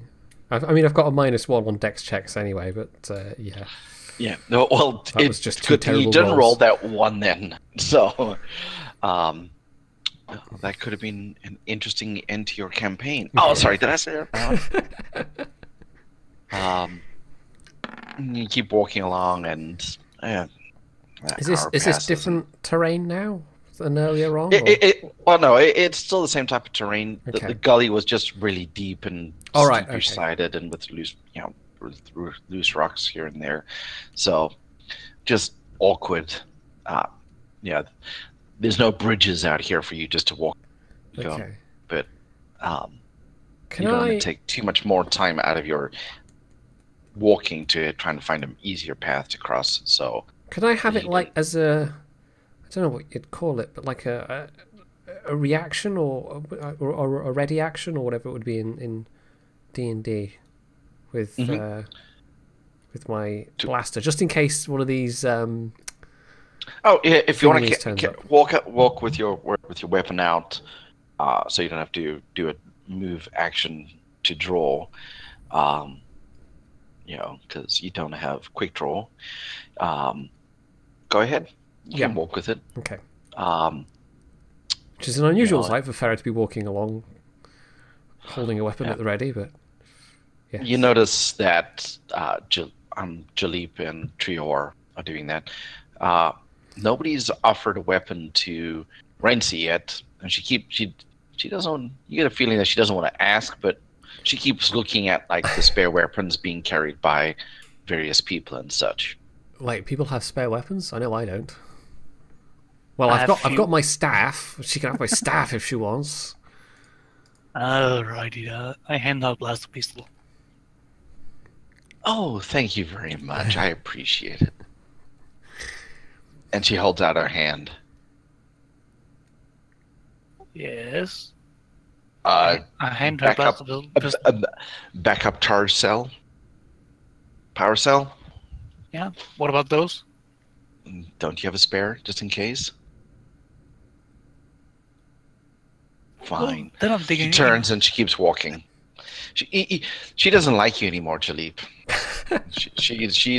She had high hopes that with you being finally nice enough to offer up a blaster pistol that you had spare there, but then that comment just blew her right off. So she keeps walking, tracking her path in from her. Well, what does she expect? Chivalry. She does expect some chivalry. So,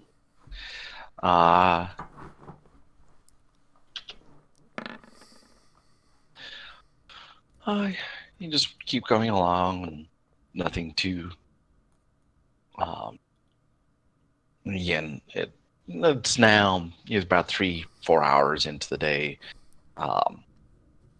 getting close to noon, or midday for planet here. We'll just go for a 24-hour basis. You kind of get to see that the sun's starting to hit the apex of its path. It's starting to get a little warmer. There's still a cool breeze because of the terrain, the high plateau terrain. So you definitely don't want to keep bundled up a little bit.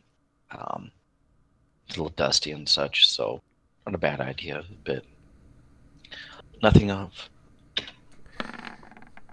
import. I don't know if I specifically have such an item. Although I might do, actually. Hang on. Will it be in the field kit? Oh, yes, I do. No, I do. I do have some condensing canteens. So I'm as we're walking along, I'll be occasionally passing around a canteen of water from my field kit. Everybody appreciates it. I've also got something called a sun shield roll, but I don't. That seems that's like a sun shield blanket. Okay, yeah, I was thinking that's probably more like a static thing if we stopped for. It's basically just from the sounds of it there, it's we could look up the description if we needed to. I've got like some field rations as well, so if we stopped for food at some point, I would legitimately have some and not just making up that I had some. You're walking along and we'll make a spot check. At some point, by the way, I like not too long previously to this, I've in passing asked Renzi how much, like, what kind of distance we've covered. Also, where the heck is Spot? About 10 kilometers. Okay. It's not the easiest terrain to get across, so wow.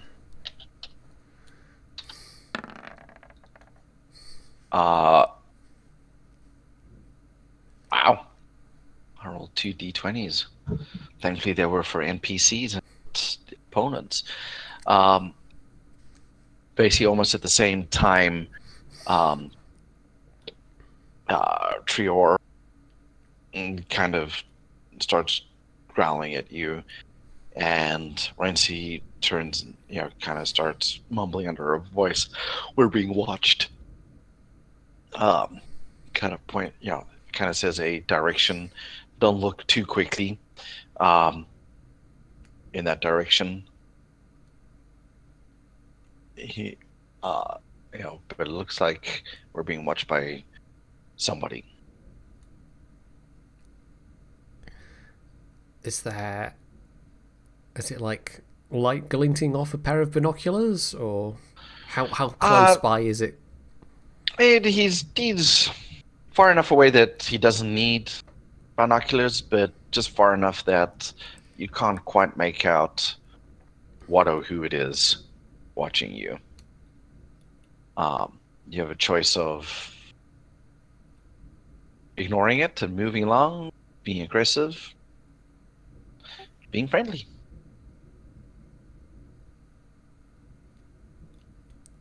There are monsters out here, so You don't think it's a monster. You can definitely say it seems like humanoid figure. Humanoid shaped, yeah. Trior and Renzi made such good checks that I think I saw a Rhodian snout sticking out face at one. So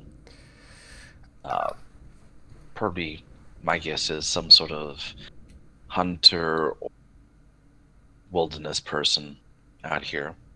If we don't disturb him, he won't disturb us type of situation. But maybe he has some information about the area. So this person is kind of. I mean, are they like? Where are they in relation to us?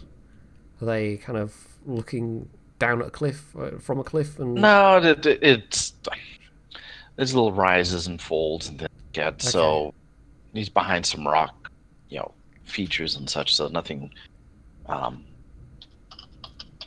nothing special. Okay, Farah's going to kind of cautiously, just kind of raise a hand in acknowledgement, not like a silly wave or anything like that, but just going to kind of, hello, we see you're there, and just see what happens. But we're going to keep moving, I think. Okay.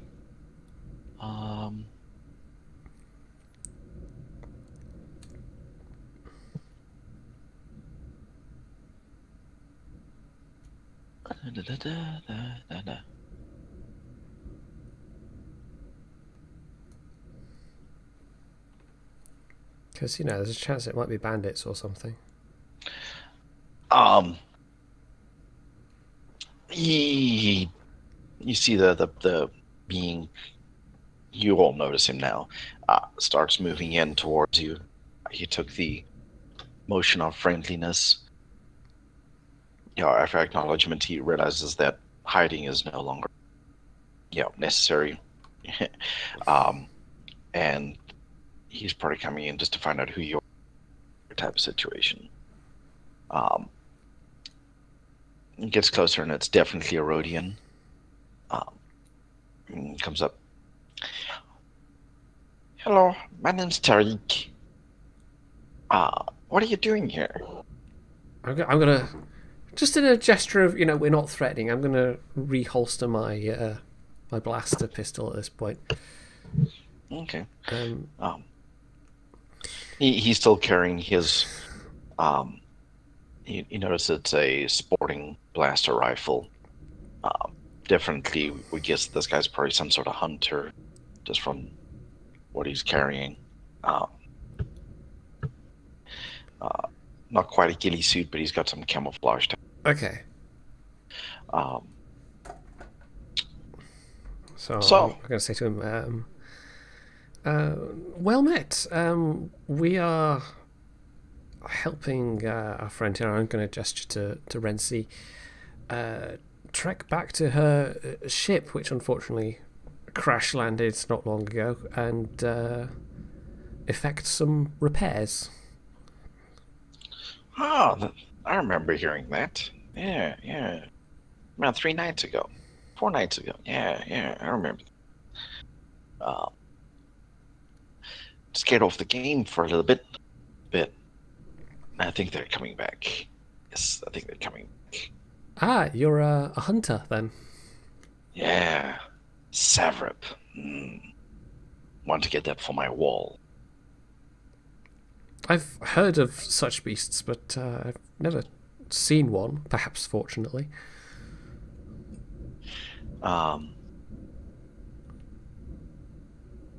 Make a diplomacy check. Okay.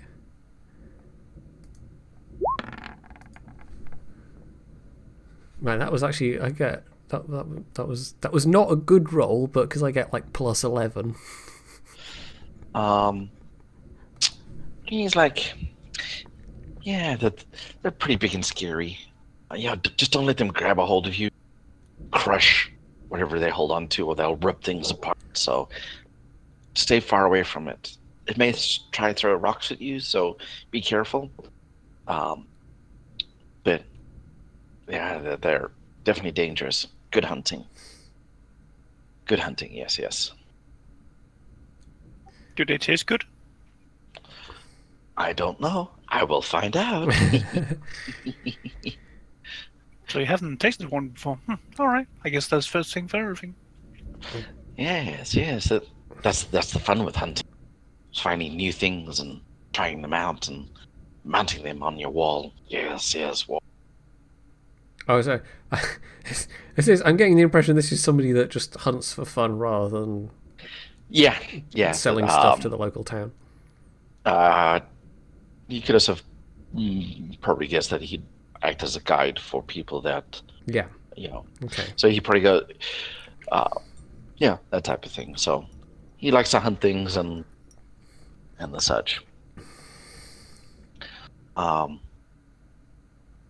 Yes. So but be careful. Savrop around here, they will, if you get too close, they will attack. They don't like intruders into their territory.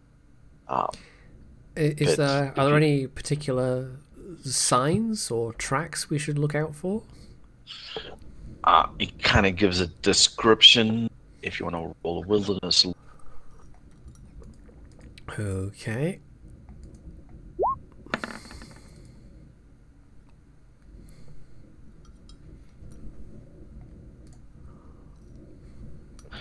Not terrible. You could probably tell, he gives some other descriptions of animals around. You'll be able to tell the difference between a Savrop print from most of the other creatures around here. But if you want to just look at one and guess that it was from a Savrop comparative to other similarly sized prints, you wouldn't be able to tell the difference. So just by size alone, you'll be able to tell what a Savrop is. Okay. But not much more than that. So. Well, thank him for the information. So he goes, good luck to you. Sorry if I caused any consternation with me tracking you a little bit there. Always helps to build the skills. Never hunted human yet. And then he waves and walks off. Farrell looks slightly worried by that last comment, but gives him a little wave back as well anyway. Yeah. And he goes off, and that was Tyrek, your friendly Rhodian hunter. So, moving along, you're like, Rincey's like, we're getting close. Feels like it. As long as we don't get, it's starting to get rockier here. It's going to be a little bit more difficult to track myself. She kind of giggles, but we'll be able to find it. The fact that he saw it wasn't difficult to miss, but the fact that he heard it is good, because that means we're definitely within close range.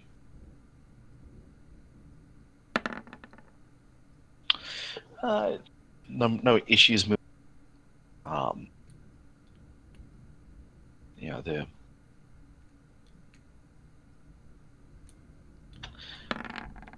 more slopes. Yeah. Except Renzi stops you, and she's like, "I remember this place. Yeah, I went through that shrubbery over there. Gotta be careful with it. I think there's definitely something wrong with those plants." A shrubbery, you say? Ah, yes, I recognise the. It's a knee shrub. Yeah. I'm sure that's some Monty Python. I can't remember it, but I can't. You must bring us a shrubbery. Yes. Holy Grail. Yeah. The fence. All right. So, you can inspect the shrubbery to determine what type of plant it is, type of thing. You just take her recommendation, just find a way around it, because it seems to be interspersed in this area. You're gonna have to walk a little way to get around it, type of situation. I suppose if it's like a dense thicket, then we would try and find a way around. Oh yeah, you do definitely want to make your way around. You remember treating her for some like thorn pricks and things like that from the night before, that had swollen up and things like that from like some sort of toxin or something like that. So you definitely don't want to just go get through this unless you got a really strong hide at that point. So, did you want to inspect the plants at all? Get any samples, or just move? As we're going past, sure. From a kind of like a pharmacological interest point of view, because they might have some interesting compounds in or something. I don't know. So yeah, I'll take some samples. And what check would it be? Getting there. Roll a biology check. Biology. I've not used this one before. Let's give that a go. 21. You're like, this seems like similar to the poisonous thorns found on Gand. Mild irritant, self-protective toxin that, unless you're allergic to it, isn't that much of a problem. It's just very itchy and discomforting. That way, for the limited plant life, at least for that planet, the animals that would come and eat it either had to be used to eating that type of toxin or would avoid it because of the toxin. So nothing special. So I could, in theory, concoct some kind of non-lethal irritant out of, like, I could. Exactly. Yeah. If you wanted to make your own pepper spray, mace or something like that, definitely, or what would be a better one, itching powder type of thing. You could concoct something from here. Okay. The samples that you took will be enough to determine whether you fresh specimens to create it from, if you can artificially. So maybe you'll come back to Ord Mantell and start harvesting this stuff. Make your own special itching powder. Be the bane of parents everywhere in the galaxy. Yeah, that's because that's Farah's ultimate ambition, is to open up a joke shop. Yeah. That sells like itching powder and whoopee cushions. Yeah, special playing cards. That sounds amusing. Okay, so you start making your way around the thicket. It's, for some reason, it's in this hollow depression that's fairly large. You kind of get a feel that there's a lot of these around. It's like craters of some sort, maybe meteor storms or something, of water, whatever. You can't quite tell from the geological feature. But you have no problems getting around. It takes a little. Once you get around to the other side, trying to find where she came in. Renzi specifically came into the thicket. It's a little difficult, and she's like, "Crap, I can't find him. Give me a little bit." she starts doing like a little spiral from where she guessed she would have come through the thicket, based on where you would have exited, but where you would have entered if you had decided to go through. She's like, I'm glad we didn't go through that because I don't through there that easily, especially if all the phones are sticking. So she spends a little while trying to find footprints, finds them, no problem. I think we're nearly there. A couple more kilometers will be there.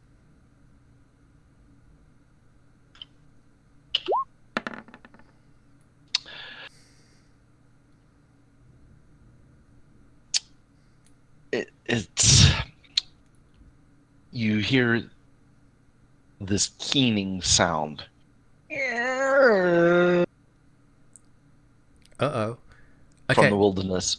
Do I recognize this sound? No. Tariq didn't even give you... He didn't even know what the sound of a Savrip sounded like. Or at least he didn't impart that information onto you. So we don't know if this is or not. You don't quite know. Okay, but I just hearing this strange unknown sound, I'm going to get my pistol out again.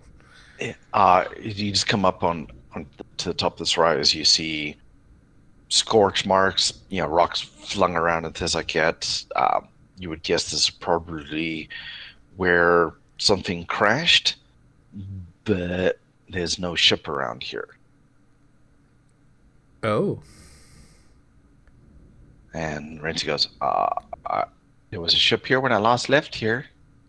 Definitely looking at the patterns here. What kind of ship? Was it a small shuttle fighter?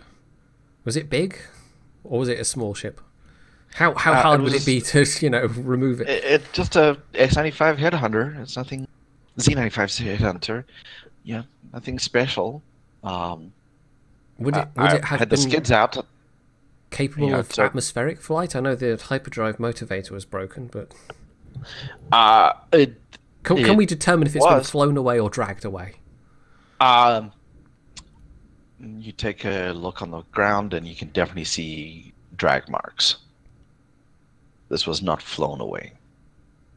And you have a nice clear direction that it's going in. Well, whoever took it can't have taken it far, but I'm slightly worried about the strength of whatever might have been able to drag away a starfighter.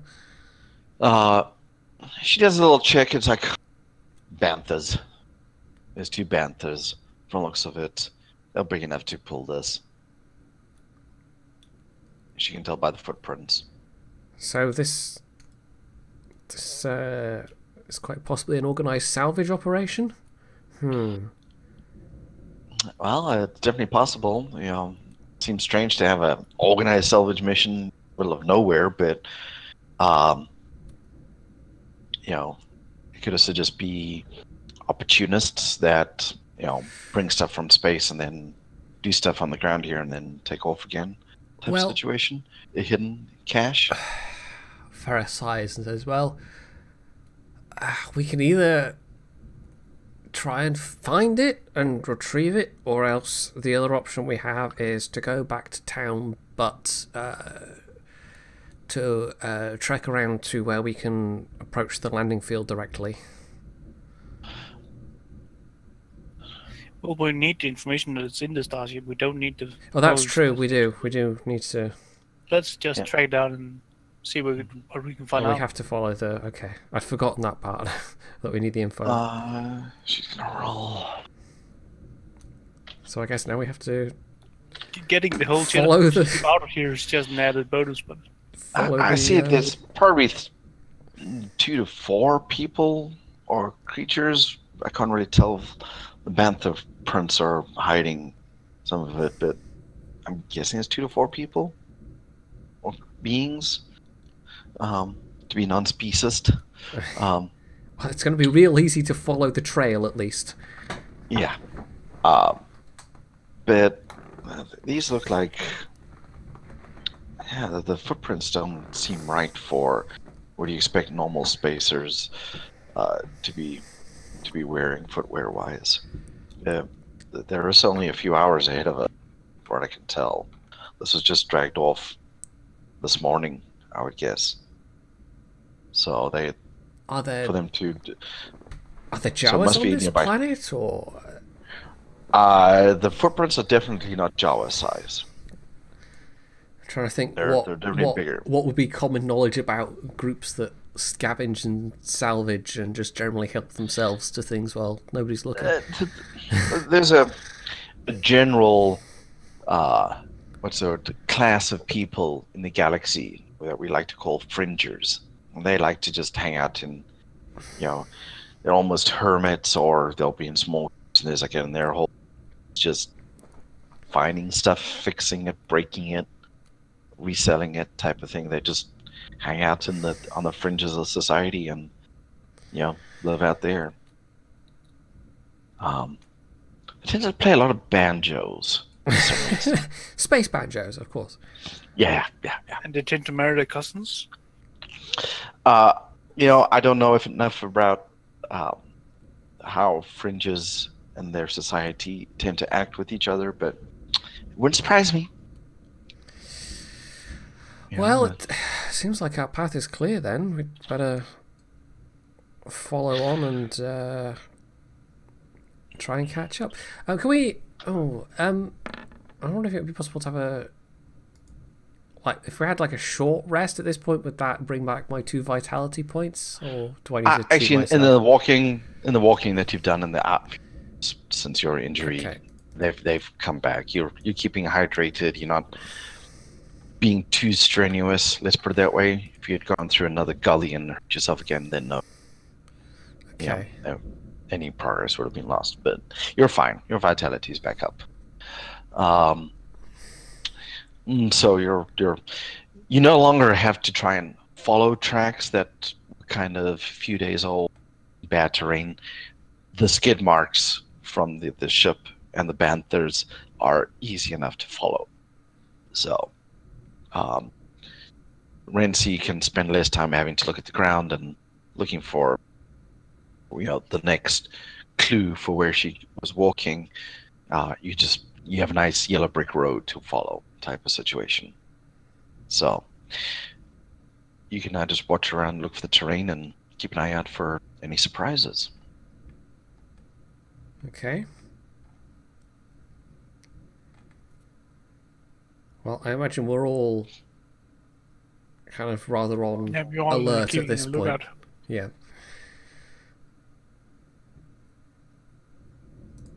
Yeah. Okay. You've got a little bit more. So, it's now early afternoon. Based on what Renzi's guessed from timelines and things like that, you'll get to probably your final destination close to nightfall. So that can also be on your benefit.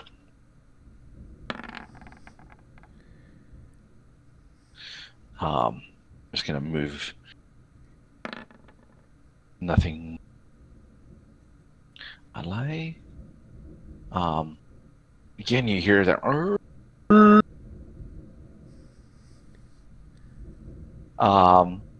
Make a listen check.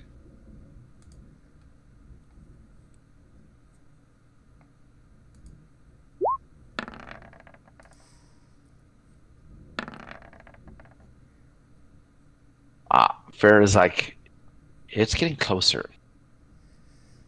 It's definitely closer than last time. Would I know if I forgot what they're called now, the Savrips, would they track things? Do they hunt? Make a wilderness lore check.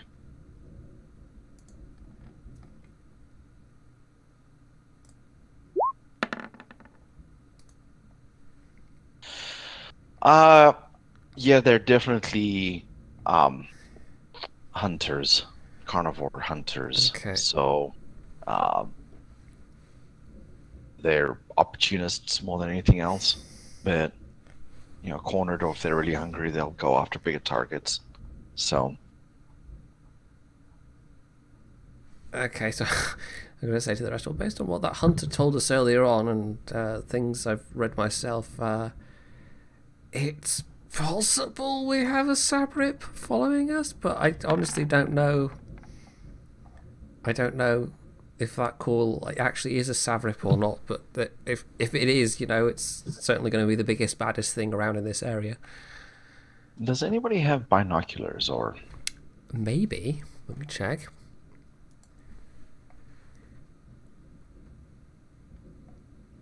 I don't think I took them, unless, hang on.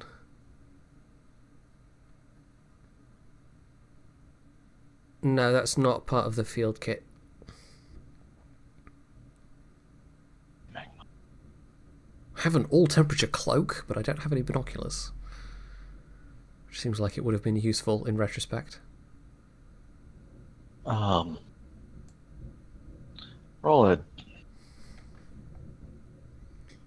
a D2, Farah. Okay.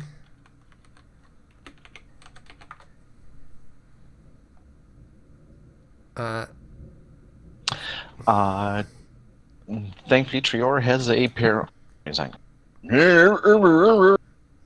says, "Is this what you're looking for?" Oh, and she gratefully takes them and looks in the direction that the sound came from.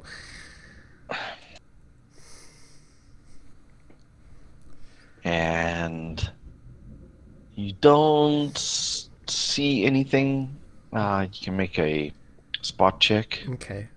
That 1d2, is that basically me flipping a coin? Exactly. Did somebody in the party have a pair of binoculars?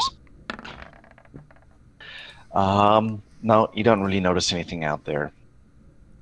Okay. You kind of get a feel maybe some of the noise bounces around, in the terrain. But you get a feeling you may be being stalked. You're not sure. You definitely have your pistol out in your hand again. It's not after. And in a rare thing, because well, actually no, I'm going to keep it. It's still on stun. But if we were fighting, a massive wild predator, I would put it onto just normal operation at that point. And then just spray and pray. Yeah. Farah hands the binoculars back to. Oh God! How can I not remember names? Trior. How can I not remember names? And sort of thoughtfully says to the rest, "Well,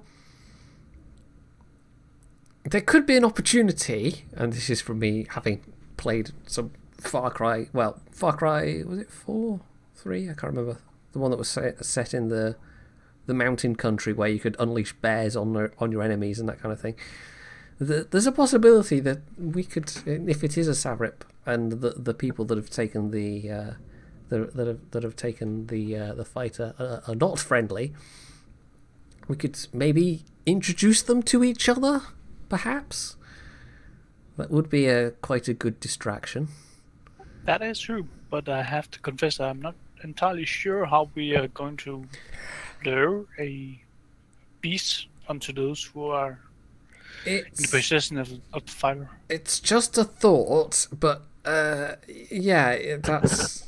is a difficulty. Although I suspect it's going to be tracking us, and so we are going to be the ones we just leading it. And then that solves that issue.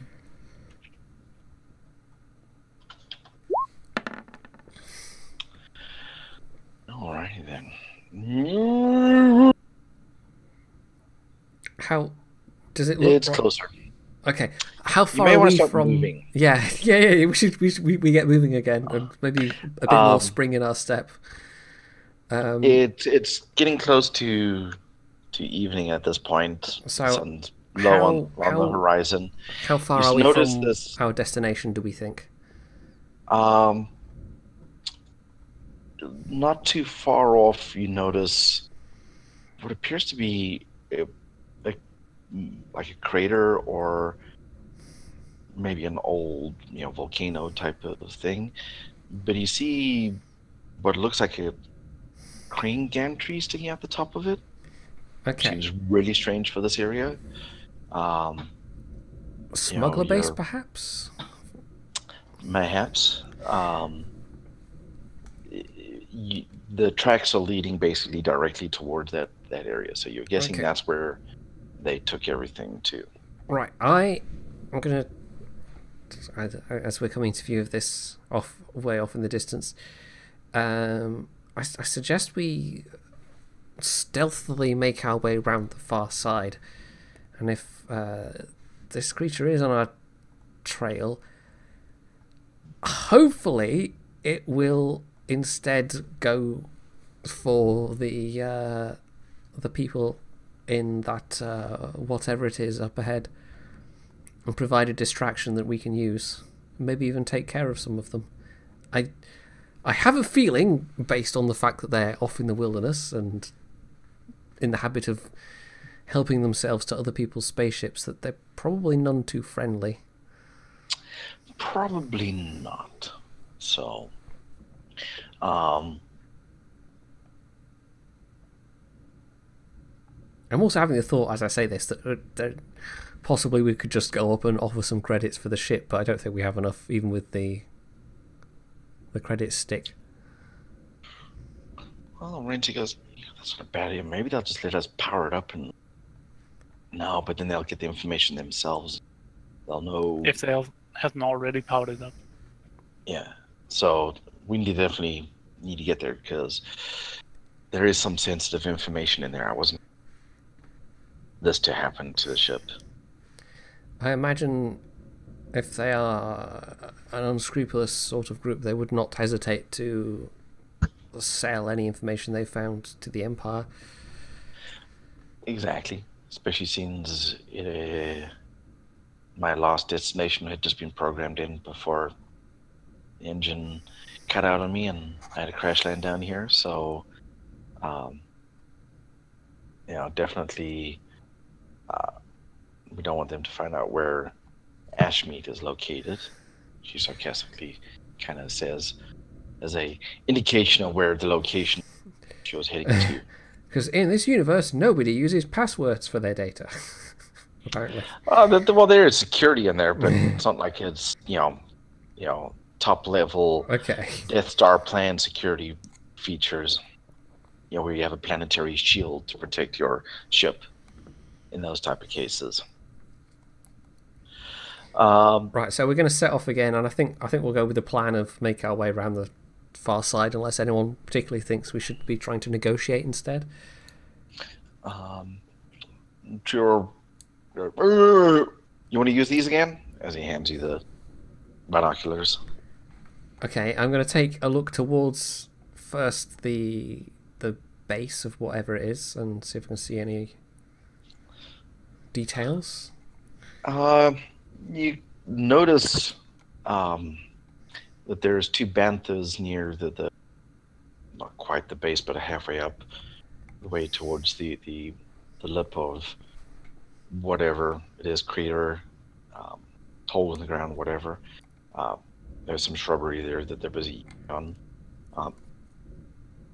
It looks like you basically go up this little pathway past them, and then you're at the top, and anyway where that ship would be is hidden away, but you definitely don't see the ship, so you're guessing there's a depression there that it's sitting in. They probably use the crane to move it down into there. Are there people around? Make a spot check.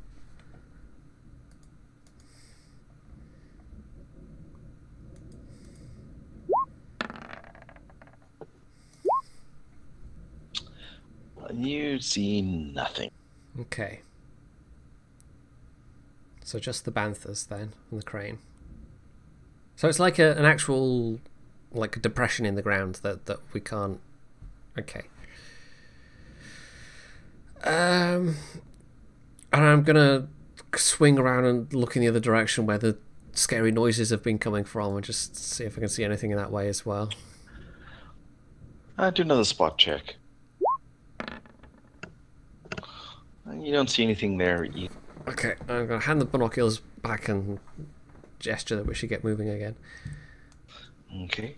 How did you want to approach this? Basically, we want to kind of get round to the far side, but stay out of sight, essentially. Randy goes, you know, it's going to be dark by the time we make it past there, looking at how low the sun is.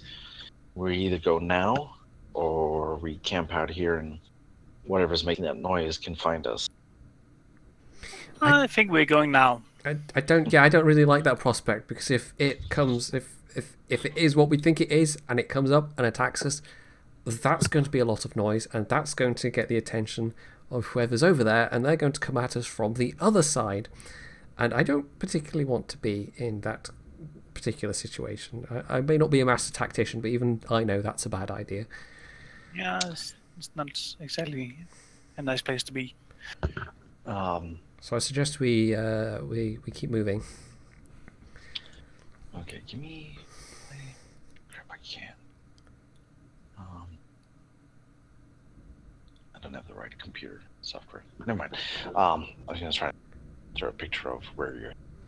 Can you not system. Bring up like a blank thing and scribble directly on? I can try.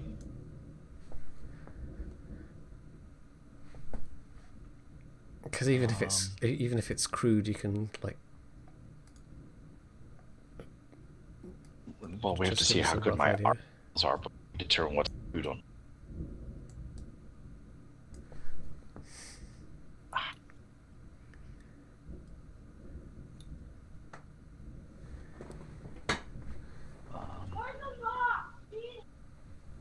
You can tell roughly what the shape of the area is.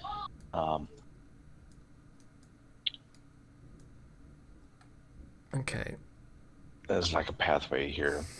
This is roughly where you saw the banthas. Okay, what's our approximate location right now?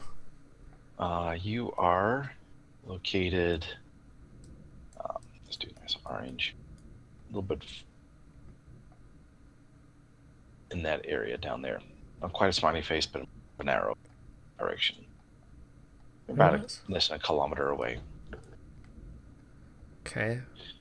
Okay, that's not showing for me for some reason. Got the players on there. Oh, it's okay. If I right click, oh, that's a bit weird. Yeah, okay, I can see it now. If I right click and kind of hold down, but if I yeah, it's being a bit strange, but I can see it. Okay. There we go.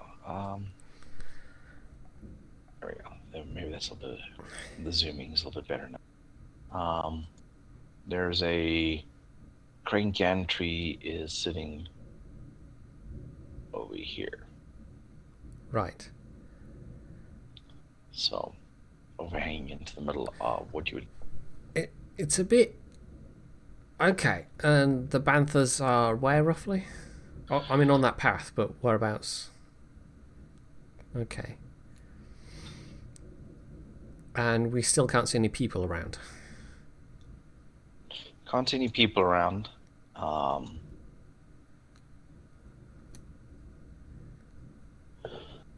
So, you just from the looks of it, this path is probably going to be the only or easiest way to get in. A good rock. Is it just looking at it? What kind of terrain? It's actually hilly, very hilly with steeper sides. Like I said, it's like a crater, caldera type of small, not caldera, massive. But you did notice that the pathway up almost feels like it's like steps cut into the rock to get up into there. That's taking a path around of the cliffside so that it's not as steep to get up type of situation. The idea I have, I mean, the banthas being there actually might be useful, is that we somehow get up past the banthas, and I'm wondering if it would be possible to like sit on rocks or whatever up kind of like there roughly, wait for the Savrip to turn up and go, banthas, and then that would be a really good distraction for us. Then you. It's kind of funny you should say that, Farah. I was kind of thinking that maybe Cheap would be able to handle those banthas and make them run into the camp. That would certainly be a distraction. The problem is where you're planning to sit. You have to get around some, not horrible terrain, but trying to get back up onto the path. Is that above or below the path? The kind of area. So that would be, there's like a dip between you and where you would be wanting to sit to be able to observe that location. And that doesn't preclude whatever's potentially following you from just attacking you in that position in any case. You get the feeling. So it's either you can do it and then just go with the risk, but you don't know. There's the Savrips, you kind of recall, have a little bit of intelligence. So if they've been scared off from a location, they may not go back to it. So if the Savrip had tried to come here before, definitely going to have a memory that blasted shots came from it. So it may not go for the banthas. So maybe we should just release the banthas then. Maybe we should go with that idea. See what happens.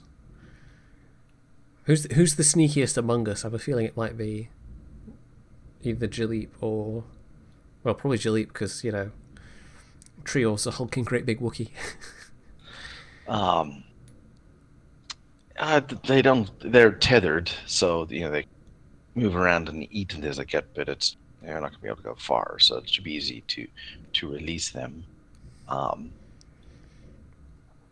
Do you want to take another look through the binoculars to get to kind of scat out a little bit more? Yeah.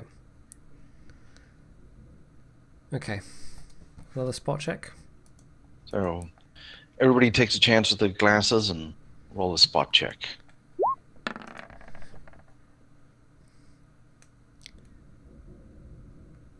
Farah can't see anything for a moment and then realizes she's left the lens caps on.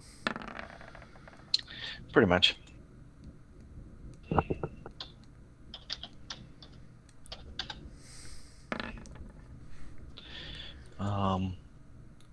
Nobody else spots anything. Ooh. You hear a it's really close. And it sounds hungry. Okay, what did we get from the spot check quickly? You get a feeling because Jalip and Trior have some military background and training, you get a feeling that there's a watch point on the way up the path. You can't tell exactly where or how many people are manning it, but you can kind of get a feel that there's a couple of places on that cliff face on the pathway there that could be a watch point for how many people you don't know. But are there any obvious searchlights or sensors or anything? They couldn't tell that specifically. I mean, the searchlight would be able to see. You're kind of guessing this is a low-tech type of operation. Yeah, they got a crane there, gantry, so they're high enough tech for that. But they're not going to have spotlights and gun ports and things like that out there. But if you're approaching, somebody's going to observe you and could take action at that point.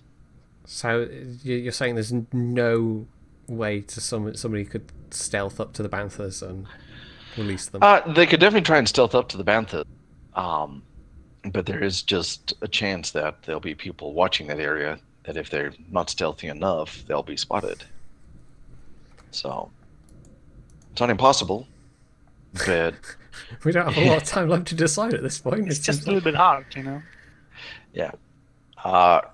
Renzi What is even the stealth skill in Star Wars D20? I don't know. It's hide and move silently. Okay. And both of which I am terrible at, so that rules me out. Because they're dex-based, aren't they? Yeah. No. And Trior's like, me? What about you, Jalip? Well, I can try. I'm not super trained in it, but I can try. Let's have a look. Are there any hiding places around where we are right now? Oh yeah, there's plenty of rocks and things like that you can hide behind. Definitely no shortage of cover. So you could definitely set up a Overwatch type of position if you wanted to, but it will take you. You'd have to get a little bit closer to make it worthwhile, but it'll take you time to, if somebody gets into trouble, to close that distance type of situation. Maybe it's best if we just try and take cover and hope that the Savrip doesn't want to come near, or if it does come too close, that whoever is guarding this area will show themselves and take some pot shots at it. I don't think we've. I don't know if I now fancy out knowing a bit more about the terrain. I don't know if we can do what I was hoping we can do. Make a listen check. Oh, God. We're all going to die.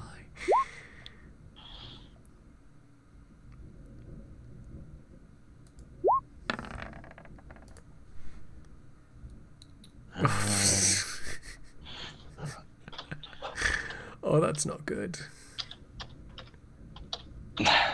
You can hear your own heartbeat. Renty goes, whatever's following us is between us and where we want to head to. It's actually now ahead of us? Yeah, it's coming around. Uh-oh. So your plan for staying where we are may not be a bad one. I guess, oh God, we're just going to have to find what cover we can then. But like I said, you can find rocks easily and give you cover. At the minute, if you sit behind it, you get full cover. If you're shooting around it, you get half cover. Okay. So that's a +4 to your. I remind everybody defense. not to let it get close. Don't let it get within grabbing distance. Yep. You. Right, before we start doing whatever we're going to do, I need to make a very quick bathroom break. Okay.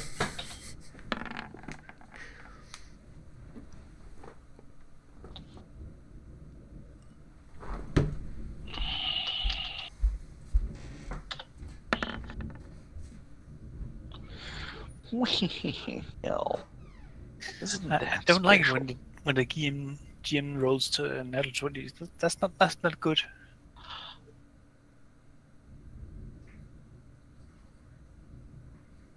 Makes me nervous.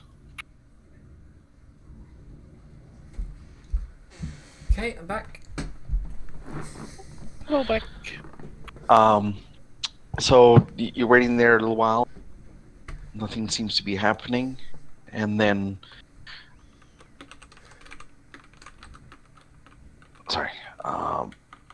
You hear and see boom, boom, coming from one of the specific points that Jalip and Trior had identified as potential watch points, and they start shooting into the rocks between where you are and their position is. Whoever is guarding that location is definitely shooting at something. You heard this, and then sort of like a scrambling noise as something starts heading towards you, getting closer and closer. It appears that your plan for it to attack the banthas was kind of working, except there were some guards watching the approach that shot at it and scared it off. Be your best estimation. But now they've scared it off into your direction. Well, this is really not going according to plan. Best laid plans. Yeah. Are lost as long as it's still contact with the enemy. Or contact with the DM in this case. You can already an action for whatever is heading your way. I'm just going to ready my pistol and make sure it's on not stun.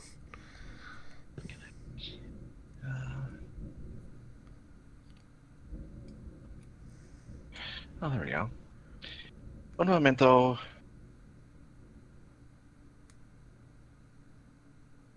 That's not working. Okay. You see what can be best described as a large blue scaled. Strange enough, it seems to have some sort of hides over it. Reptilian-esque bipedal creature. Big and bulky muscled. A couple of small little horn type of things growing at the top of its head. And it's coming right at you. Full speed. We're still all in cover, right? Yes. Okay. You would guess that maybe if you just kept your heads down, it won't notice you and it'll just go on by. It seems to have been really scared off, or I mean, that probably engage it. Worth a go. I'd really like if we could scare it back to the base somehow, but I have no idea how we would do that. Like, I don't know, maybe if we all opened fire at it, would it run back the other way, or would it just keep charging through us?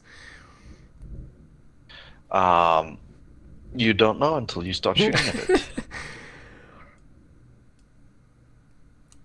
I think Farah's preferred option would be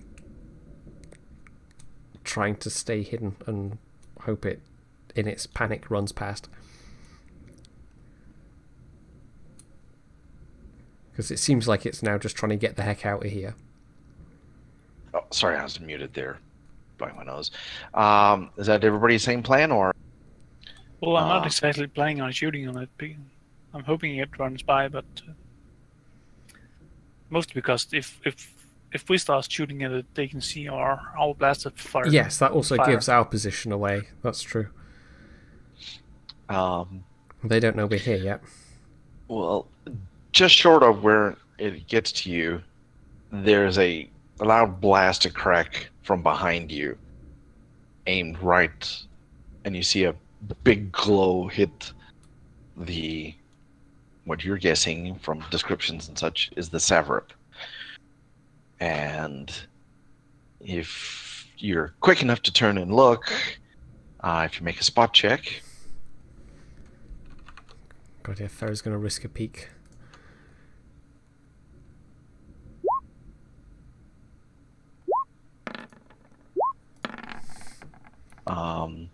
Jeez, Jalib, just show everybody up. You all see Trek behind you. Get him! Except the Savrip isn't quite dead. He's now really pissed off right in front of you. Everybody roll initiative. Oh, God. Okay. There always has to be one, right? This is going to be messy. This is going to be very messy. Hey! I mean, I wouldn't like to disappoint. That's normal.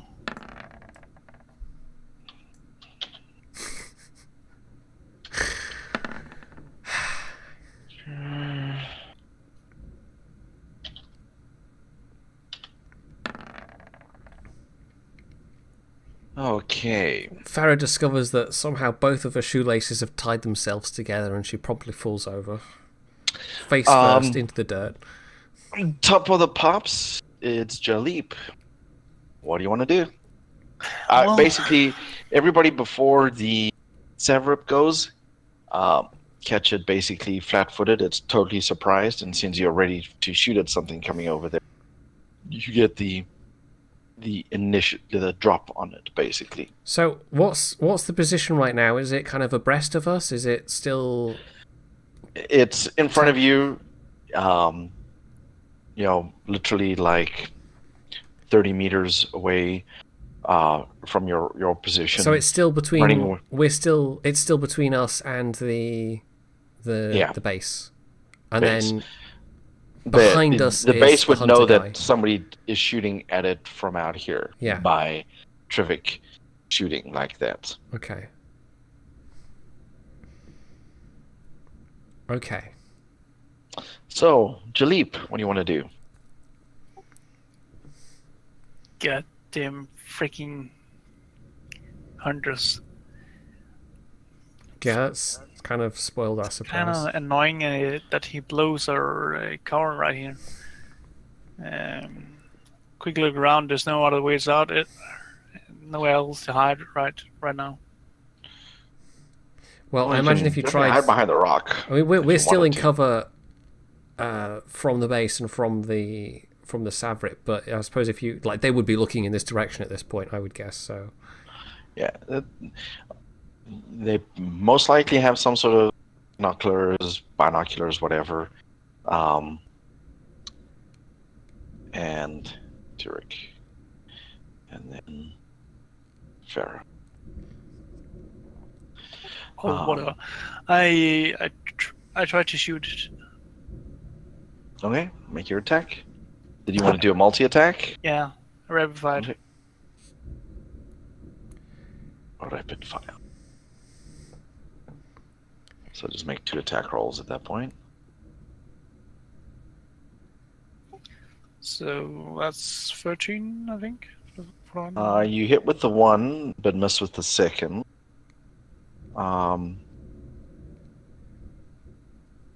And so you've done some damage to it.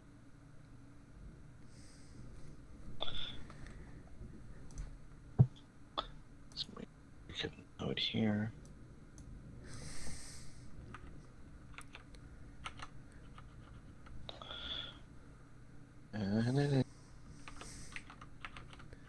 Okay. So Nelly.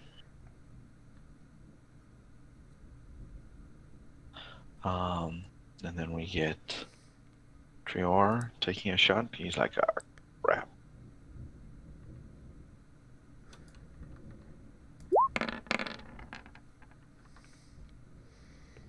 He misses, which with what would have been a very nasty hit otherwise. Next up is Rency with her little pop pistol.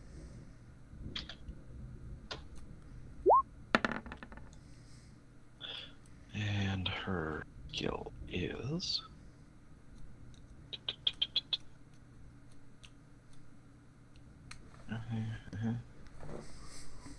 She hits. What's the damage on the blaster?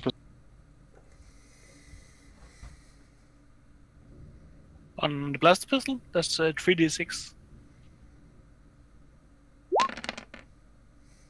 She does a whole ping. Oh, yeah.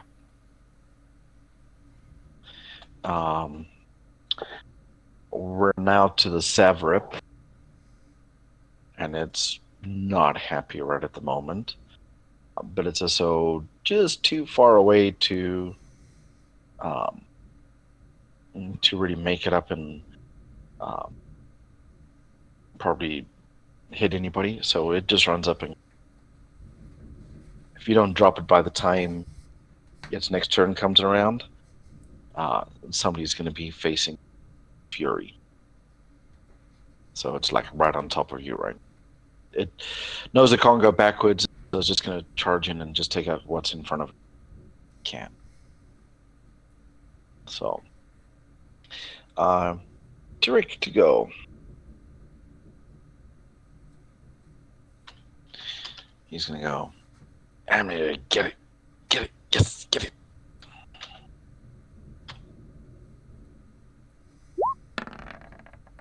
But no, he can't. So we're down to Farah. With my legendary blaster skills.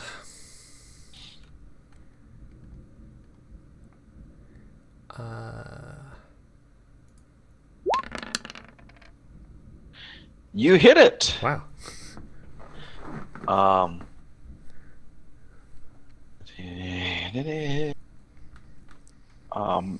It kind of staggers a bit from that hit. Definitely done more damage than you were expecting.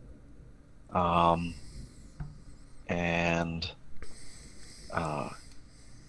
you feel that it's close to being able to be knocked out. So, do the people shooting from the base take an attack? They're too far away. Like I said, they're still 600-700 meters away. Okay.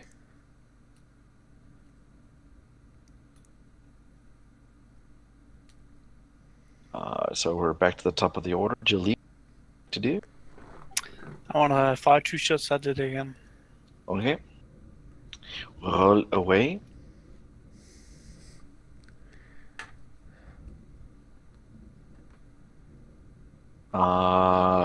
Both hit. 30 and damage. you hear the, no, you killed it. As it kind of staggers and lands on the ground. So, you have killed the Savrip. Victory! Actually, was it with? Actually, those weren't with your -2 in, they? No. Just because I haven't made the dice roll the -2 in, so that lowest one is 13. Okay, yeah. So the one that you had an attack of 20 and actually hit the other one. Sorry. So it's still standing.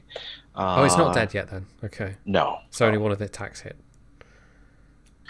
But you seriously injured it. I just need to find that section again. Give me a second.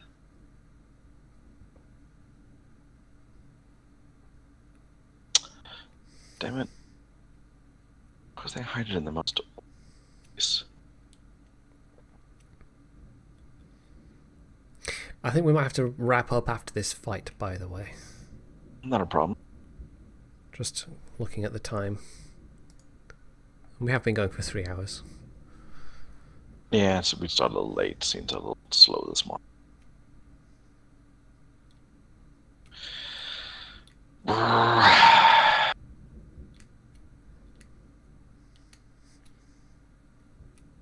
It's in here somewhere.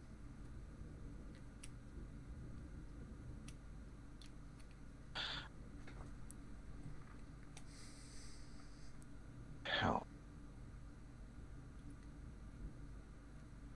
Anyway, I believe it's stunned, so it kind of falls to the ground. In any case, you can hear it kind of.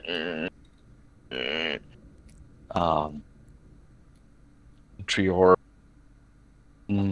doesn't quite know what to do, so he's going to hold fire. Rance, he's going to do the same. Tarek, though, he's like, it's mine. So his earlier no was like, oh, it's still alive type of situation. Oh yeah, must kill it now.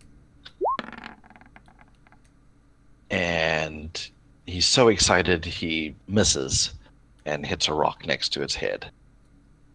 Even though he wants to mount that hit onto his wall. Jalip, what did you want to do now? Or, sorry, Farah. Oh, it's my turn? Well, obviously I'm going to go and treat its wounds and try and patch it back up, and no. Seeing as how he's so excited and he really wants the kill, I'm actually I'm going to hold my attack for if it sort of gets up and comes towards me again, but not actually going to attack now. Can I do that? Can I hold a move in Star Wars? Oh yeah. Yeah.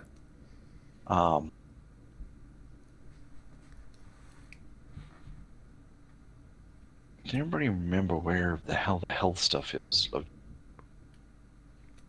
The damn manual. Not offhand. Sorry, I can't remember the Star Wars manual that well. So. Well, they put it in such a good damn position. Let's have a look at the... Stunned 288.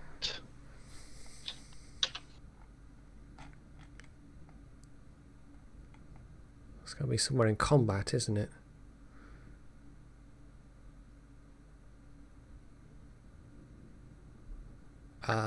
Page 159, maybe? See. Takes damages, fatigue, must make. Anyway, it's done there. Just gonna hold. We're just gonna hold.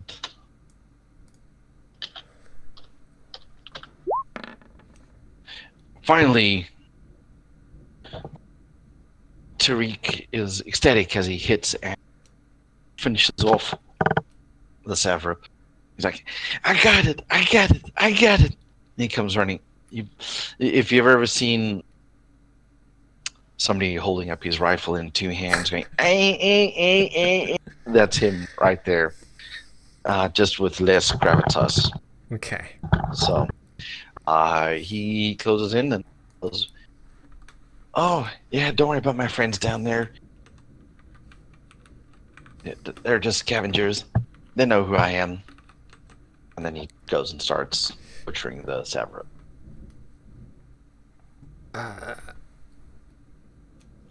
And seeing as how... Yeah, so combat's over now, right? Yep. So I'm going to ask... While he's going over, I'm going to... Because they know we're here. They've seen the extra shots and everything. I'm going to sort of casually ask... I've forgotten his name, but what you can tell me about the base. Like, how many people... Are they friendly? There's sort of thing. There's 5 people down there. They have a boss man. Are they reasonable people? Just try not to steal from them. Yarok, he's Trandoshan. He's okay. But they just out here scavenge stuff. Maybe go steal some stuff from nearby towns. Well, they don't bother me. That is a little bit of a problem because they seem to scavenge a French ship, so we kind of need that ship. Is that anything you can help us? I think the diplomatic option, yeah, I think we might have to go and try and persuade them. Or try and buy it off them. Which, I do have a pretty good diplomacy modifier, so... it's not a totally terrible option. Make a... Let's see. Gather information, piloting maybe? Check. Or No, make a piloting check, everybody. Piloting? Yeah.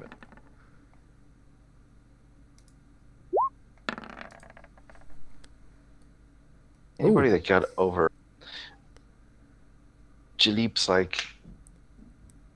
Maybe we can just grab the memory core out of the damn thing. Maybe they'll just let us buy that off of them. We'll take care of it. We don't have to worry about powering it up. Anything else like that, we can just take the whole memory. I'm going to turn to Renzi and says, is there any chance they could have accessed it without knowing the proper codes or made copies? Looking at these guys and what he's saying, probably not. It's not a bad idea to try and get the memory ship.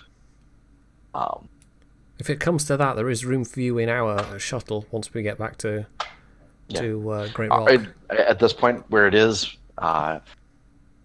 we could try and repair it, but it's going to be, I don't know what extra damage they've done in the few hours that they've had it, or that they scavenged some pieces off before they dragged it over here. I don't.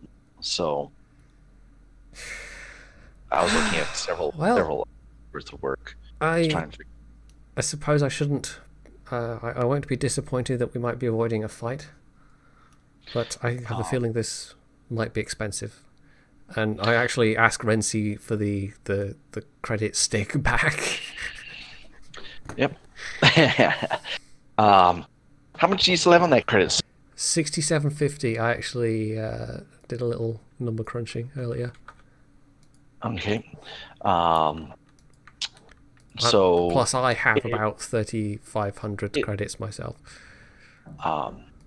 Even though he didn't get to kill it himself, Tarek's like, you help me with Sever, even though I get kill blow, thank you. I'll introduce you. That would be very appreciated. I have a feeling we're going to need all the help we can get. And he kind of throws like a blanket over, or he guesses a blanket, something just to cover up the large Savrip, like a tarp almost at that point, just to keep the animals off. And he kind of puts some rocks to hold it down. Let's go before we get too dark. And he walks you down. You know, kind of holds his rifle up and announces himself. You see two guys stand up from a viewpoint. I guess I think the rest of us should probably put our weapons away as well. Right about there. Okay. So it's a good thing you didn't just try and bumble in. They would have most likely seen potshot from a protected position, which would have sucked. I say, who's that with you, Tariq? And you kind of pick up that they're both humans in there. And Tariq said, oh, they're friends. They're friends. They want to talk to Yarok. They want to talk about ship you have. Like, okay, you can come up. Just put your weapons away. Watching. So, you guys holster your weapons. Put them into a, non-held position. Although I am, of course, as always, just using my quarterstaff as like a walking staff kind of thing. So, okay, you get inside and met by a orange-skinned Trandoshan with a nose ring.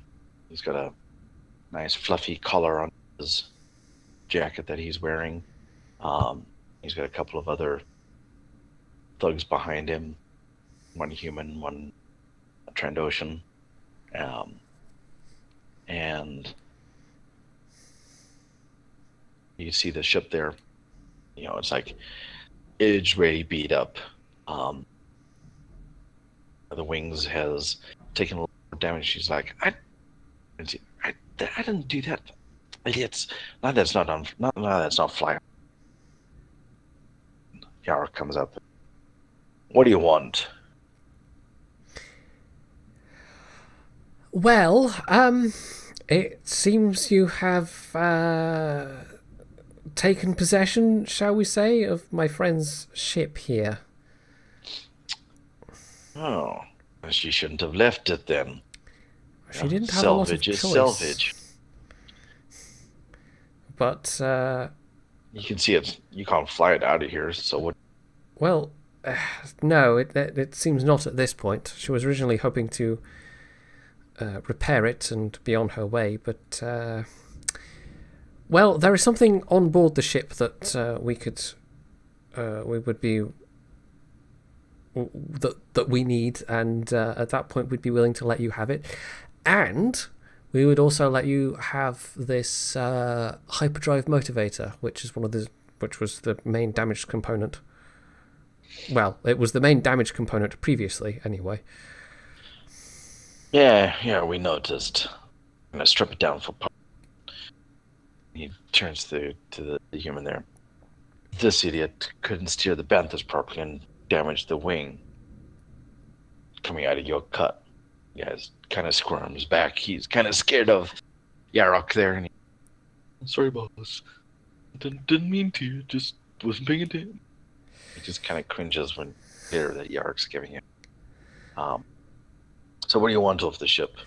If we let you have the ship and give you this hyperdrive motivator, all we require in return is the data core, I believe. And I'm just going to look to Renzi for confirmation. Really? The main operational heart of the star of this ship. You just want me to just let you have it? We can give you some credits to sweeten the deal. You see his eyes kind of brighten up a little bit. Can I... Really? Are we doing a diplomacy check at this point, or do I... Or are we having to wait until we set make a diplomacy check. I'd also like to do a sense motive just to see if he's going to screw us or not. Oh, go ahead and sense motive. Do that first. Yeah, he's going to try and get as much as he can out. Okay, but he's not going to, like, attack us and take it. Because of the size of your group right now, you get the feeling that he's going to try and get as much money out of you here. But he's not. He doesn't want to. He doesn't feel a fight's worth. Doesn't want to rumble. Yeah. Okay. You get a feeling that the Wookiee is putting him off. Okay, that's good to know. With his arsenal on him, right. He just looked tougher than what he's willing to face. Right. Okay. So now diplomacy. 26. Okay. He goes, hey. Let's go back up to... There's a whole nice thing with diplomacy here.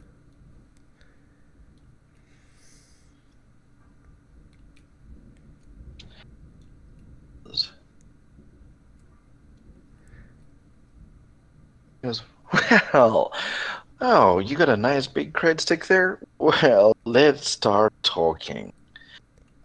His tone has gone from like a friendly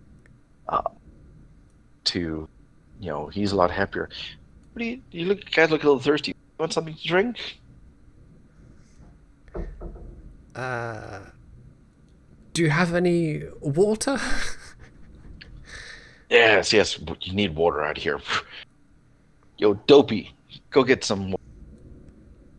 The human that is in the ship books goes off and comes back with some canteens of water, hands them out to you. And so, what are you willing to offer for memory core? Well, what would you value this hyperdrive motivator for to start with? And I gesture for Mr. Wookiee Esquire, oh, for goodness sake, to Trior. I actually remembered to like place it down on the ground. Okay. Picks it up. Like, yeah. I can see this word works in there. He hands it off to the Trandoshan and says, here, what do you think? Trandoshan looks it over, pulls out a pair of glasses, takes a look at it. Yeah, it's good, boss. 1,500 credits, maybe. And we're willing to offer, I don't know, let's say 2,000 on top of that. Bearing in mind you're getting to keep the ship with no fuss from us. We just want you mean keep our ship that we salvaged? That you abandoned? Hey, with a smile. a nice. Well, she was hardly going to drag the entire thing back to town with her. Well, if she wanted something from it, she should have taken it with. Well, regardless, how does 2,000 credits sound as a starting point?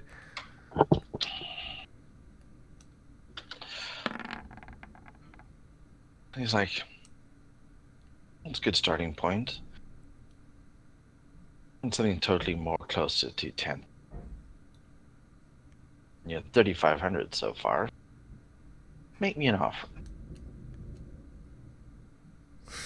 Can I... Oh, God, would I know if he's... Oh, I've got appraise. Can I use that to, like, guesstimate if he's making a totally unreasonable offer with 10,000, or does that fall under appraise? No, since his motive is probably a better option. See how much he's trying to be. Well, that's actually a better check for me anyway, I think. Not by much. Not with that roll. You definitely get a feel that he's asking way more than what he's going to ever get from selling it to himself. You know, the local towns and such. The offer that is standing as generous as it is, but he also sees an opportunity here to bag a little bit more than he would have. Yeah, we don't like, we really need that computer core, and I guess you can tell. Yep. He knows you're in a desperate situation. Right. And for those observant, and because you knew they were there, you do know that at least one of the guards is got a rifle trained on you guys. Yarok is not stupid. That's not a fight particularly one. So do you want to make a counter offer? Well, very well. 4,000 credits on top of the motivator. Make your diplomacy check. And I'm being very reasonable here under the circumstances.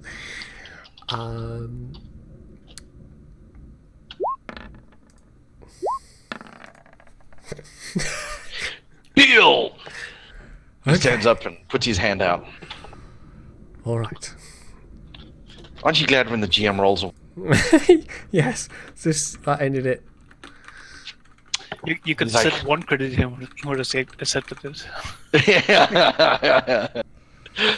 Yeah, I let the dice roll what they are. So I take out the rebel stick, which is starting to look very, but there's still some left on it, and transfer over 4,000. Okay, he's like, all right, go get your memory core. We'll be watching you. Don't take anything else. Renzi says, can I please grab my bag out of there? You know, she left like some personal items and one. And he's like, fine. He makes himself look like he's being a pariah and just giving up more than what he promised. To be honest, he doesn't really care. So she grabs her rucksack out of the storage of the ship. She just didn't want to take it with her previously because it was just a little too heavy and she didn't know where she was. She just took a small little backpack. Okay. Some immediate survival stuff. Who has the repair skill? Ooh. I do. Oh, well, there you Go go. ahead and make a repair roll. Don't get a 1. Don't break it. I rolled fairly low. I can tell that. You pull out the memory core without too much hassle, because you don't want to preserve it for immediate installation into something. Cut wires where you don't need to worry about it, and just take it out. So you now have the memory core, and it's now dark. And Yarok says, "Okay, have a good evening. Leave." It's a charming host. Yeah, thanks for the hospitality.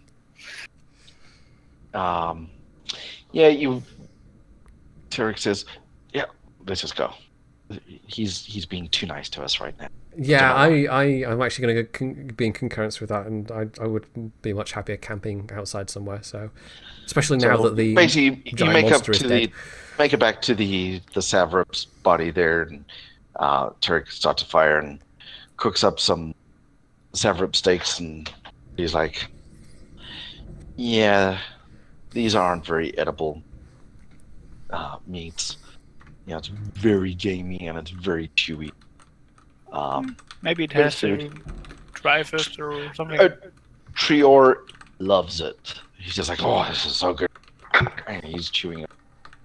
You know, Tarek does his thing with, skinning the as much as you can. Next day, you travel back to town, taking the long route around to get to the spaceport. So yeah, we just want to get to the through town. It's close to the sunset again by the time you make it back there, just because you have to take the extra long route. And coming up to your shuttle, and there comes the spaceport captain. Ah, you're back. You about to leave? Farah nods. Okay, that's 2 days. Staying here 3. Oh, yeah, that's right, 3. End up the half day. That'll be an extra 600 credits, please. Farah gets out the Rebellion credit American stick. Express. Yeah. The black American Express card, unlimited. Yeah. Subtracts another 600, pays it over. Well, thank you. Safe travels. And he turns and leaves you at that point.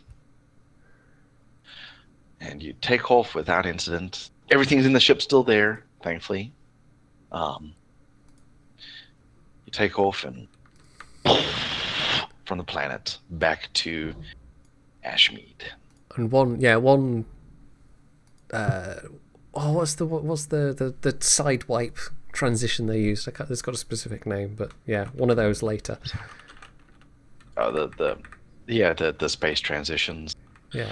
And you land, and the core goes in, and he's like, "Oh, shit. Okay, we better get you going."